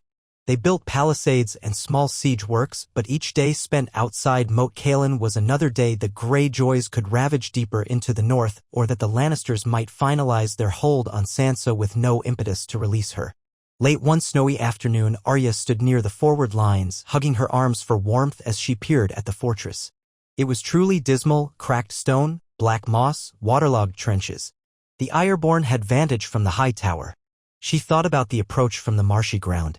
Perhaps a small infiltration team could climb the ruin at night, exploit a collapsed section. Or the dreaded flaying men of Bolton's ranks might launch some shock assault to break open a gate. But the gate, from what she could see, was nearly non-existent anyway. Moat Cailin had no conventional doors, just rubble and gaps. An assault would be more akin to climbing and scrambling over broken walls while the defenders rained axes down on the intruders. As she considered the angles, she heard a voice behind her. It was the Great John, stamping through the snow with a broad grin. I see your mind turning, little wolf, he said. Ye want to slip in at night. Knife in your teeth, do ye? Arya bristled at the teasing, but she half smiled. I'd do it if it meant ending this quicker. He laughed, a booming sound. That's the spirit. But let's see what your brother decides. War is seldom so simple as a swift cut. The Ironborn may be savage, but they're stubborn. Early the next morning, a shrill horn sounded from the Ironborn lines. Arya jerked awake in her tent, heart pounding, half expecting an attack. But it was not an assault. Word spread that a group of Ironborn had emerged from the fortress gates under a ragged white flag, shouting that they wanted to talk. Perhaps the siege had worn on them more than they admitted. Robb, accompanied by Roose Bolton and a handful of men, moved to meet the parley in the open no-man's land. Arya followed at a short distance, though once they approached, Bolton politely but firmly told her to remain behind the shield line. She fumed but complied, straining her ears to catch what was said. The Ironborn leader demanded safe passage back to the seas in exchange for handing over Moat Cailin. He claimed he had few illusions about holding a ruin in the face of a Northman siege. He wanted to sail for the Iron Islands with his men and loot in other places. Robb refused outright. You'll lay down your arms, release any captives, and yield unconditionally, he said. We cannot allow you to sail off scot-free to plague our shores again. Shouts flared. One of the Ironborn spat in the mud, swearing they would never surrender so easily. They threatened to kill any captives they held and mount them on pikes if the North denied them honorable withdrawal. Arya's blood ran cold. She found herself stepping forward, though the shield men blocked her path. She heard Bolton's calm, expressionless tone offering them a final chance. Your leaders' heads can be spiked on the walls of Winterfell, or you can yield and take the black. It was a monstrous suggestion, forcing them to join the Night's Watch. But the Ironborn only jeered. The parley ended in acrimony. Robb returned with eyes blazing, furious that they had wasted time. He ordered preparations for a storming that very night if they did not surrender by dusk. Catapults were wheeled closer under cover of improvised mantlets. Archers readied barrels of pitch to set aflame. A gloom of impending battle settled over the besiegers. Arya paced anxiously. She had witnessed battles in the south, but this was different. This was the north, her home, and the men who defiled it were cornered, desperate. She prayed the assault would be swift. At sunset, a light snowfall dusted the field. Torchlight flickered against swirling flakes, turning them to sparks of gold. The catapults stood ready. Robb addressed his men in a low voice. We attack from two sides. Bolton will lead the Dreadfort men on the eastern approach. I'll lead our forces from the west. Once we breach the outer rubble, we converge in the courtyard and force them to yield. Spare any who throw down their arms. No raping, no slaughter of the helpless. We're not the Lannisters. A rumble of agreement ran through the ranks. Arya stood at the edge of the formation, tense and determined. She had no illusions that Robb would let her join the first wave, but she intended to move forward once the walls were compromised, if only to see the place for herself and confirm that none of her family were among the captives. If Bran or Rickon had been taken, it was possible they were stashed behind these walls, though the notion chilled her to the core. Darkness deepened.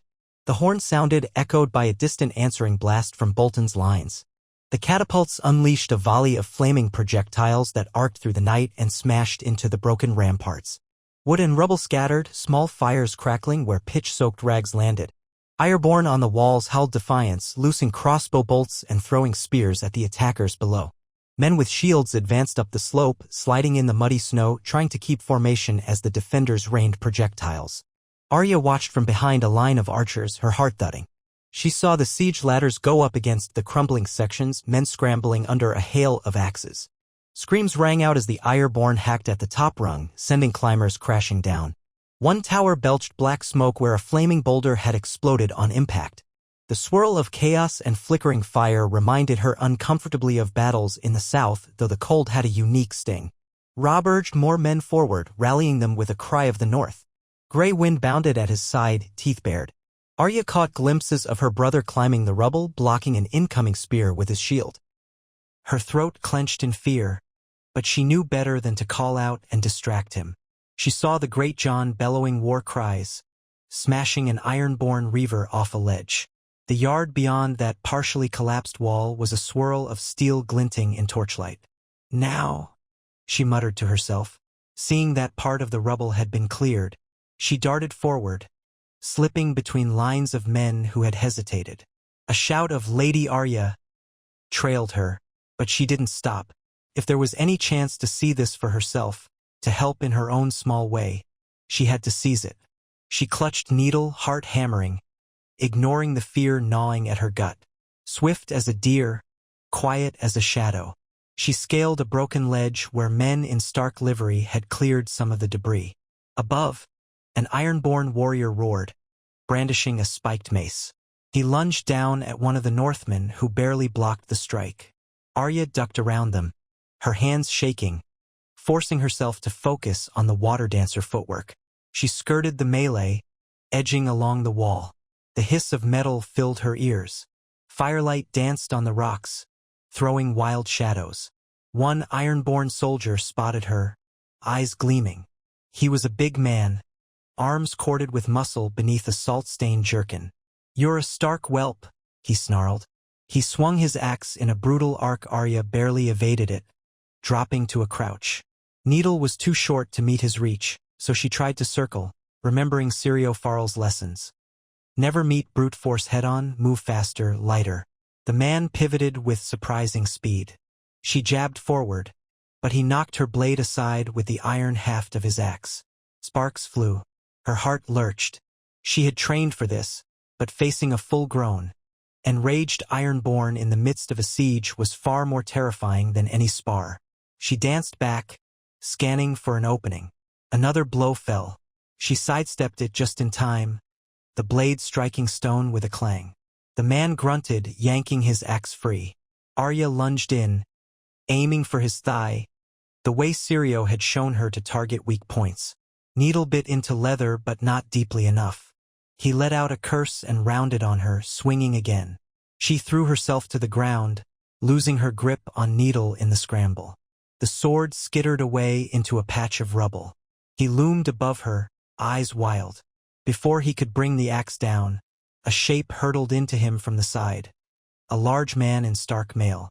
They went crashing to the ground in a flail of limbs. Arya scrambled to her feet, searching desperately for Needle. She saw the glint of its blade a few paces away and dashed to grab it. The Ironborn was rolling, trying to throw off the man who had tackled him. Arya recognized the muddy face of one of Robb's guards. The guard slammed the Ironborn's helmet, but the Reaver twisted free. Seeing Arya back on her feet, the Ironborn spat a foul oath and stumbled away, or tried to. She advanced, adrenaline roaring in her veins, and thrust Needle at his unguarded side. This time it sank deep into flesh. He coughed, eyes bulging in disbelief, and collapsed to his knees. Arya yanked Needle free, chest heaving. The guard, breathing heavily, jerked his head in a grim nod. Together, they left the dying man in the rubble. She tasted blood in the air, a metallic tang on her tongue. Panic flared, but she forced it down. There was no time. The courtyard beyond was filling with stark men, the Ironborn reeling under the combined assault. She half ran, half stumbled forward, stepping over bodies, hearing the clash of steel echo off the broken towers. By the time she pushed into the interior yard, the Ironborn were pulling back, forming a desperate ring near the central tower. Fires raged along the ramparts, catapults continuing to lob flaming missiles from outside. Robb was there with a knot of loyal men, gray wind at the fore, snapping at any Ironborn who dared break ranks. One more push and the Reavers broke, some casting down their arms, others fighting to the death. The air was thick with shouts of yield, or curses spat in the old tongue of the Iron Islands. Within the hour, Moat Cailin was theirs. It had been a bloody fight, but the fortress was taken. Bodies littered the soggy courtyard. The snow turned pink where it fell on the churned mud.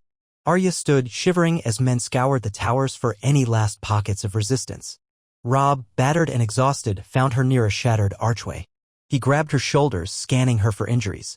"Gods, Arya," he rasped. Did you come inside? You could have been killed." She lifted her chin, tears threatening. I had to see. To help." A drop of the Ironborn's blood spattered her sleeve. She looked away, feeling her stomach knot. She had ended a life tonight. As in the river battle, she told herself it was war. She had no choice, but it felt heavier than she could bear. Rob's expression was torn between relief and anger. Next time, you stay with the reserves until I say otherwise. Understood. She nodded, swallowing. I'm sorry. He pressed her to his chest briefly, mindful of his own fresh wounds. It's done, he murmured. We have Moat Cailin. Now the road to Winterfell is open. The battered survivors of the Ironborn either died in the fighting or were taken prisoner, many of them cursing the wolf's wrath. The Northmen found a few local captives in the dungeons, ragged, starved men from nearby hamlets. No sign of the Starks. Arya didn't expect to find her brothers here, but relief and fear mingled in her. If Bran and Rickon weren't at Moat Cailin, they might still be at Winterfell or fled somewhere in the wild. While the men pitched camp in the ruined fortress, Robb and his advisors convened in the largest intact tower chamber. Arya slipped in quietly, still trembling from the adrenaline crash. The Greyjohn recounted the final assault, praising the ferocity of the northern charge. Bolton listened with impassive eyes. Robb said, "We press on to Winterfell as soon as we can. The men need rest for at least a day or two. The roads may be thick with snowdrifts, but we can't delay too long. We must see what state our home is in." They also spoke of the newly negotiated truce with the Crown, how they had to keep the Lannisters informed of their progress north and the partial release of prisoners. Arya wondered if any ravens could even fly in this foul weather. She dreaded to think that with every day spent besieging Moat Cailin, the Lannisters might spin new webs, or Sansa could be further endangered. But the victory here felt necessary. Without controlling Moat Cailin, there was no safe path to rescue Winterfell or to anchor the North's defense. The next morning, they discovered that quite a few of the Ironborn had died in the night from injuries or the bitter cold. Bolton suggested flaying some survivors to send a message. Robb refused, voice cold as ice. "We do not take our cues from Harrenhal's dungeons or from men who torment for sport. We are Starks of the North." The tension between them prickled the air, but Bolton inclined his head, mask-like, and did not press the matter. After 2 days of regrouping, clearing rubble, burying the dead, distributing rations, the host marched north in earnest. Moat Cailin remained behind them with a small garrison left to hold it. The main body pressed on along the King's Road, braving heavier snow, the wind keening through the pines. Now, each morning, Arya awoke to a landscape muffled by white. The men cursed the cold, but they were northerners, and they pressed forward with grim determination. At last, they reached the outskirts of Winterfell's territory. Streams and hills became familiar in a distant way, though covered by snow and haunted by the knowledge that Theon Greyjoy had once claimed the castle. No one knew if he or some other Ironborn still held it. Scouts were sent ahead. They returned with grave faces. The gates of Winterfell stood battered, blackened by fire. The outer walls showed signs of a great conflagration. One scout swore the castle looked deserted, though he had only dared approach at night. That afternoon, Robb led a cautious advance on horseback. Arya rode behind him, heart in her throat. The snow fell thickly, limiting visibility. The group halted on a ridge from which Winterfell was faintly visible beyond the leafless treetops. Smoke rose from a few piles of wreckage, and the once proud walls were scorched. A hush fell over the men as they took in the ruin. Arya felt tears burn her eyes.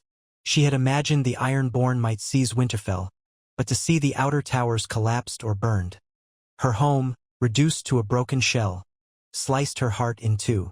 Robb's lips parted in shock and grief. Grey wind paced at his horse's side, letting out a low whine. No banners flew from the ramparts. If any Ironborn remained, they were silent, hidden.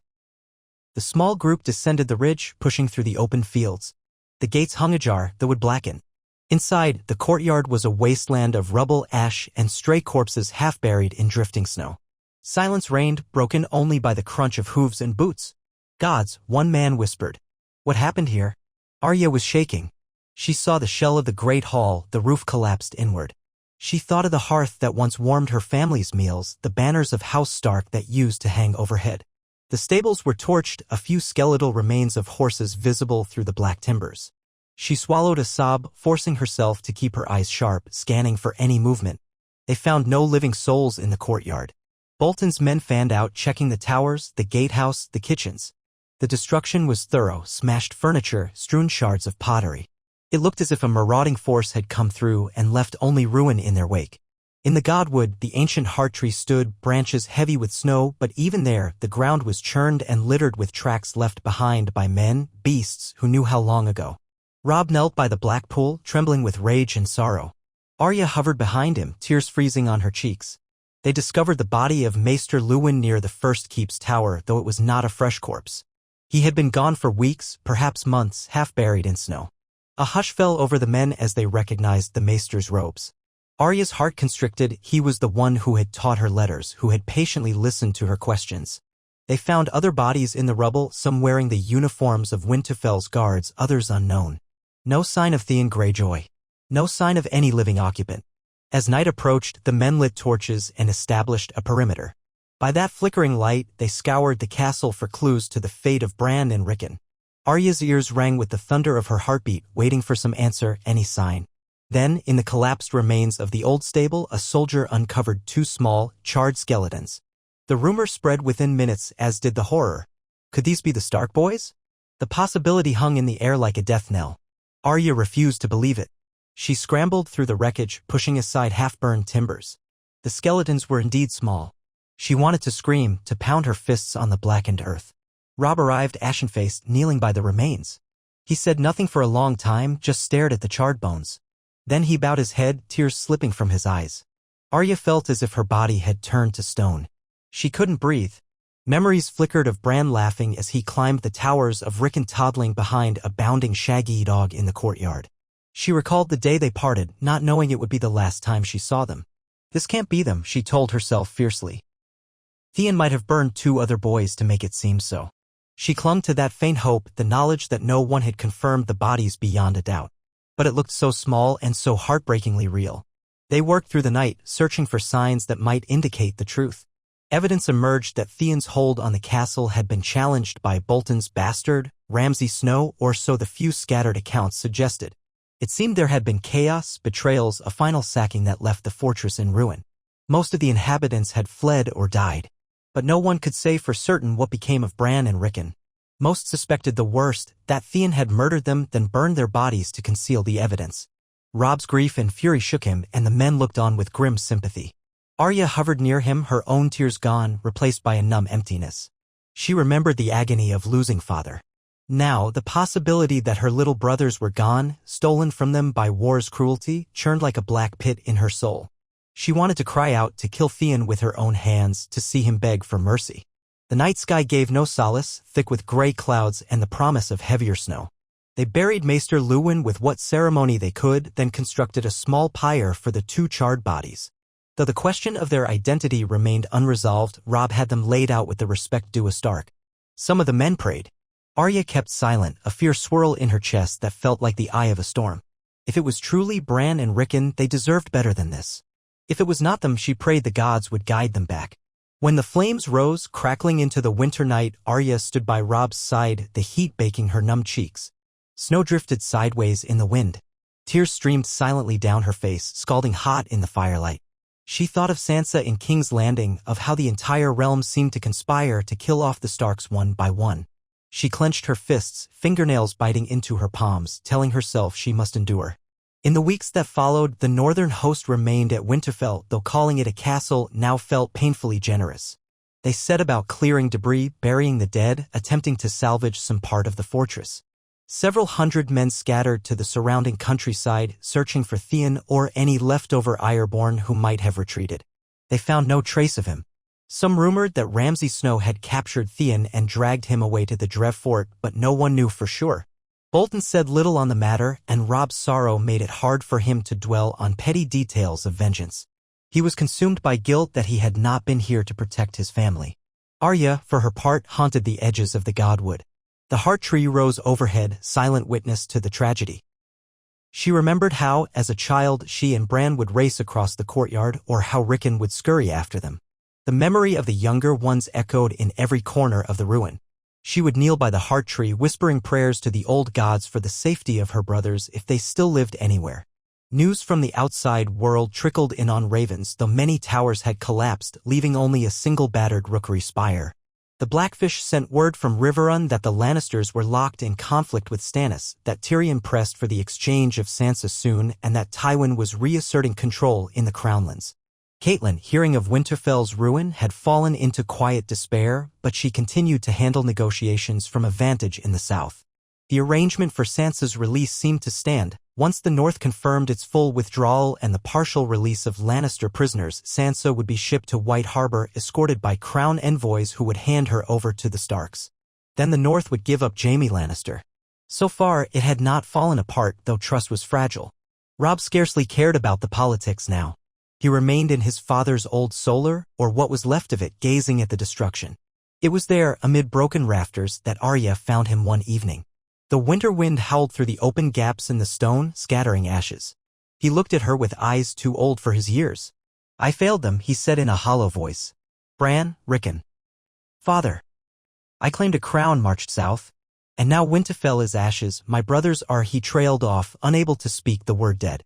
Arya edged closer, the wind cutting her cheeks. She laid a hand on Robb's shoulder. "Theon Greyjoy is at fault, and all those who used us for their games. You did what you thought was right. You fought for father's memory, for me, for Sansa."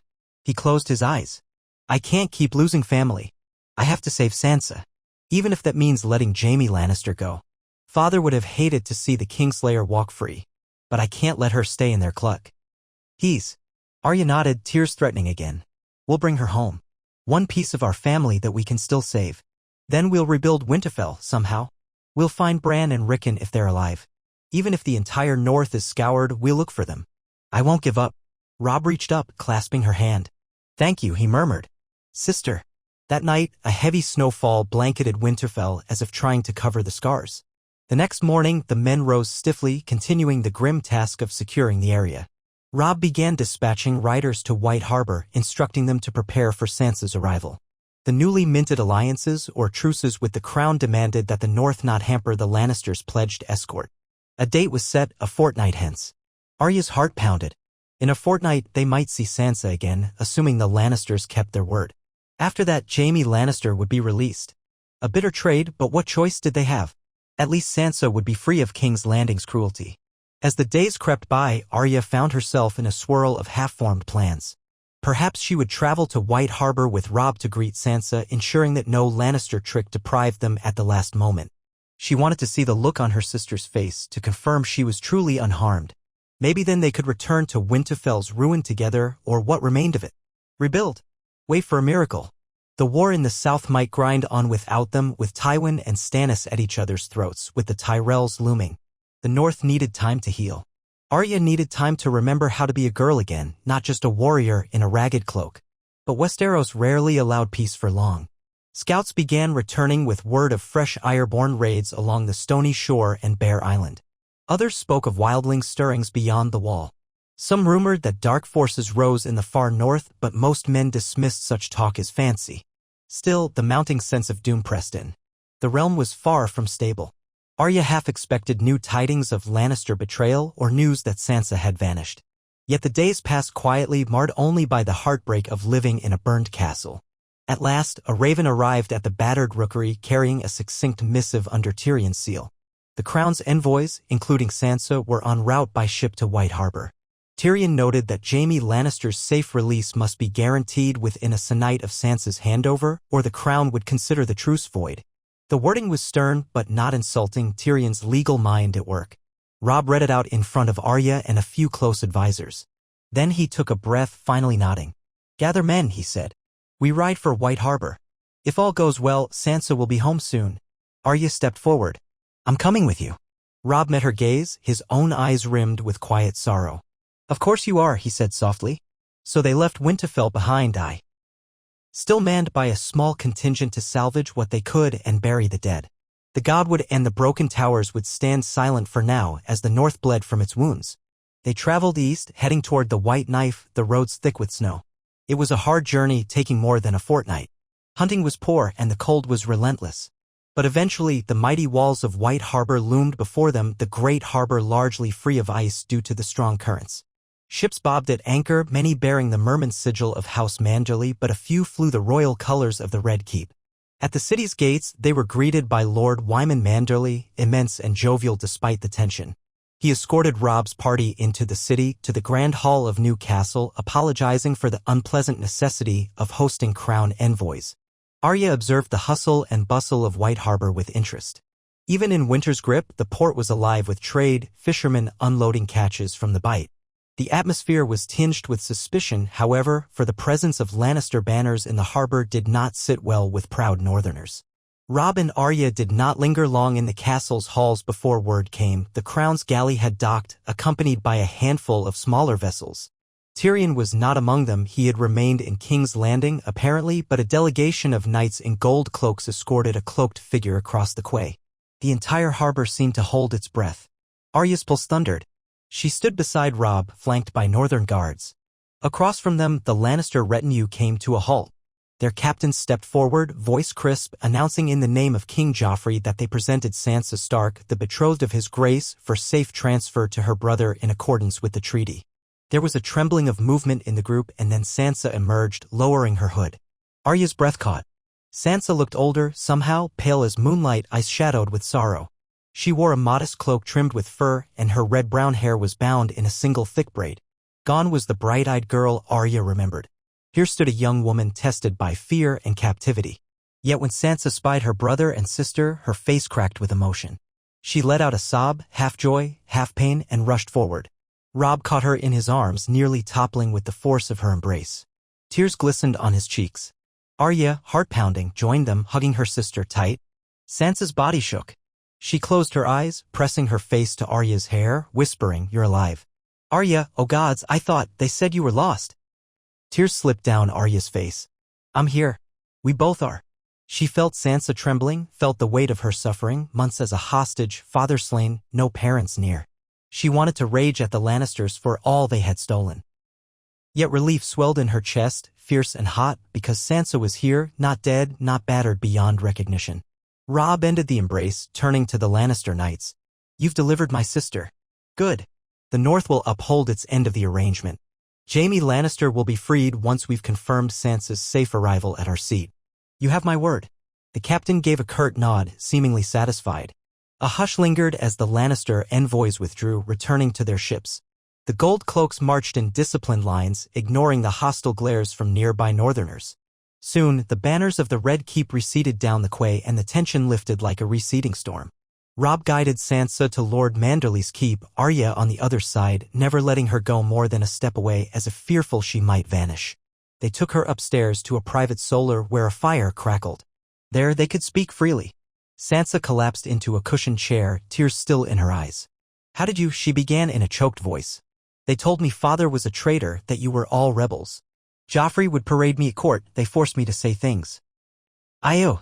Robb knelt by her side, taking her hands. "I'm sorry for all you endured. We tried to free you sooner. If father were alive," his voice broke. Arya hovered, arms crossed, tears burning. "They'll pay," she said in a low vow. "One day, all of them, especially Joffrey." Sansa looked up, eyes full of heartbreak. "He was so cruel," she whispered. "I tried to be brave, but after what happened to father, I thought they'd kill me too. If it wasn't for Tyrion, I think he tried to shield me sometimes." Still, her voice faltered. Robb and Arya exchanged a glance, recalling Tyrion's role in the negotiations. It seemed he had indeed worked to ensure Sansa's survival, at least in his own cunning way. Arya felt a grudging flicker of gratitude, overshadowed by her hatred for what the rest of the Lannisters had done. Sansa then gazed at them, concern etched on her face. "Bran and Rickon? Did Theon let them go? Mother? She was with you, wasn't she?" The question pierced Arya's heart. She lowered her eyes, unable to speak. Robb's voice was hoarse. "We don't know. Winterfell was burned. We found 2 small bodies." He trailed off, grief choking him. Sansa's face went ashen. "No. Not Bran, not Rickon." Arya rushed forward, clasping her hands. "We don't know for certain. We pray it wasn't them. But if they're not at Winterfell, we have no idea where they might be. Mother remains in Riverrun, overseeing affairs in the south. She'll come north soon, I think. She'll want to see you, Sansa." Tears streamed down Sansa's cheeks. "I'll pray with all my heart that they're alive." She drew in a shaky breath. "Is there anything left of Winterfell to return to?" Robb's expression darkened. "Little. We'll rebuild, though. We have to. The North remembers." A hush fell, the siblings locked in their shared sorrow. But for the first time since father's death, they were together, 3 Starks, battered by war but clinging to each other in a realm turned upside down. Sansa was free. At least that much had been won. Arya looked at her sister's tear-streaked face, the weight of what they'd all lost swirling in her mind. She wondered what came next now that the Lannisters had forced them to release Jaime. Would that lead to more betrayal? Or would the realm fracture further with new wars on the horizon? In the days that followed, White Harbor became a temporary refuge for the reunited siblings. Lord Manderley gave them rooms in his keep, stoked fires to keep out the cold, and provided feasts that seemed incongruous with the heavy sadness. Sansa often stared at the harbor from her window, perhaps remembering King's Landing, or perhaps dreaming of a life she could have led. Arya checked in on her frequently, alternating between anger at the Lannisters and relief that Sansa was here. Robb oversaw the formalities of dispatching ravens to Riverrun and to the Blackfish, confirming that they had received Sansa safely and would, as per the agreement, surrender Jaime Lannister in the coming days. The Greyjohn wanted to remain behind in White Harbor to help safeguard against any Lannister tricks. But Robb insisted that they had to trust the word they had given. Honor demanded no less. The Lannisters might try to twist it, but the North must not. Arya thought of father's teachings: when the snows fall and the white winds blow, the lone wolf dies, but the pack survives. Honor was a Stark's backbone. Yet that memory also carried the bitter edge of how honor had cost Ned Stark his life. She prayed they would not lose more. After the formalities were complete, Robb told Sansa about the plan to bring her home to what remained of Winterfell. Sansa seemed torn between gratitude at seeing her ancestral seat and horror at the prospect of the ruins. Yet she agreed, if Bran and Rickon somehow lived, she wanted to be there in case they returned. She wanted to pray to the old gods in the ravaged Godwood. Arya resolved that they would do it together. A few days later, Jaime Lannister was placed under guard and escorted from Riverrun to an agreed-upon crossing near the twins, fulfilling their part of the treaty. The news arrived at White Harbor via Raven. The Kingslayer was on his way south, presumably to rejoin the Lannisters. Arya felt no small measure of fury reading that. She recalled him as the proud, sneering knight who had once looked at her family with cold disdain. But Sansa was here, free. The price had been paid. The realm might see a pause in the bloodshed, at least from the Lannisters' side. Meanwhile, the North's energy would focus on the Ironborn incursion and the uncertain fate of Bran and Rickon. On the morning they departed White Harbor for Winterfell, a fresh snow blanketed the docks. The siblings stood side by side, cloaks pulled tight, gazing at the assembled retinue of northern knights. Sansa's breath clouded before her. She clutched Arya's arm.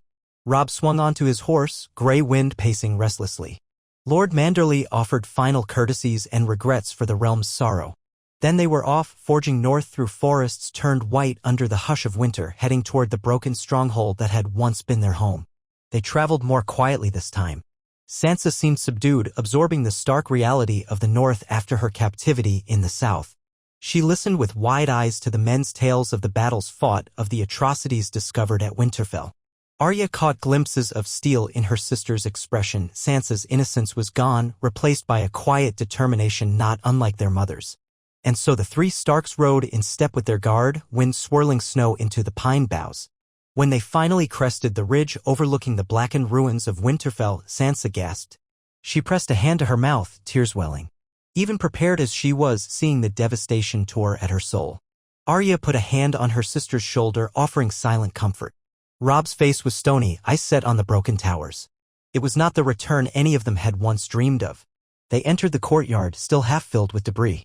Northmen quickly set about clearing pathways, lighting fires in salvageable corners, doing what they could to ease the raw bleakness. Over the following days, Sansa joined Arya in exploring what remained, picking through rubble, rediscovering corners of their childhood with sorrow in every step. The great hall's roof was gone, but they found a small side chamber that still had partial shelter, enough to serve as a gathering place. The crypts below the castle were mercifully untouched. They ventured down there with torches one afternoon, passing the stone likenesses of old Stark kings and lords. Sansa paused by the effigy of Ned Stark's father, Rickard, tears shining. Arya held the torch, swallowing the knot in her throat.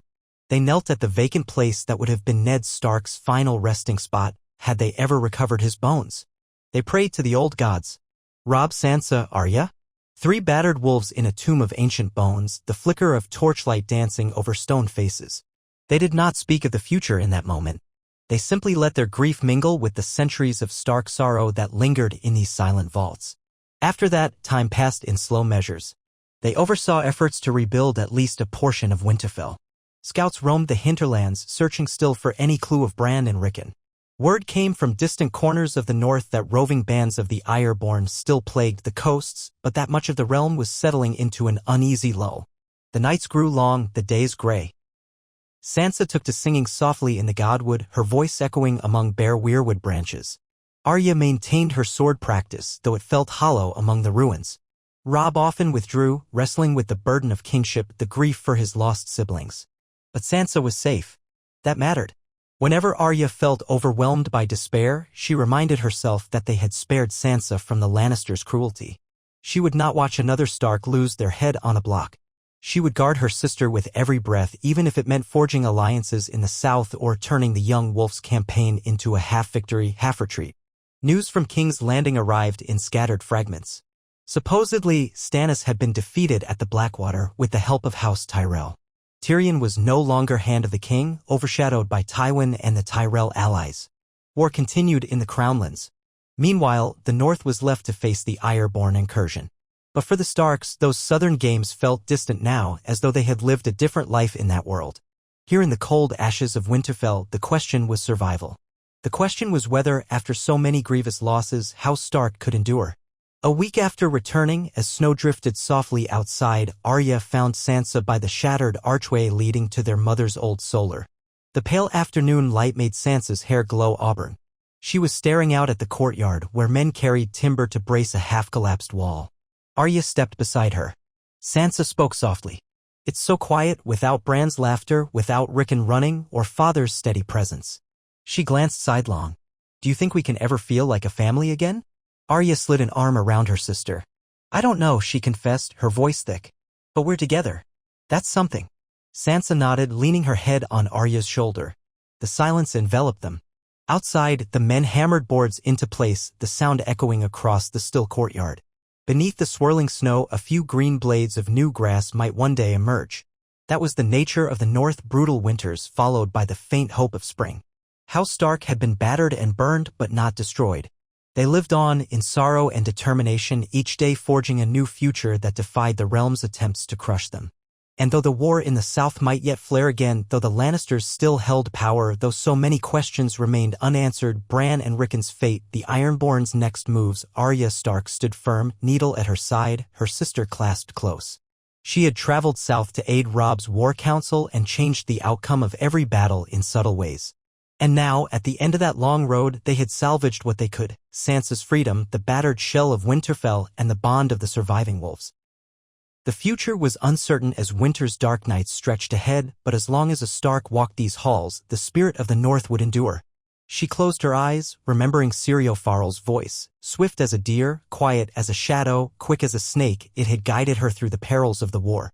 It would guide her still. Together with Robb, with Sansa, she would navigate the dark storms yet to come, forging a new destiny in the land of winter and wolves, a story not of glorious conquest, but of survival, resilience, and the unbreakable bond of House Stark. The realm might never be the same, but neither would Arya. She would face each new dawn with needle in hand and a wolf's fierce heart, determined to protect what remained of her pack until her last breath.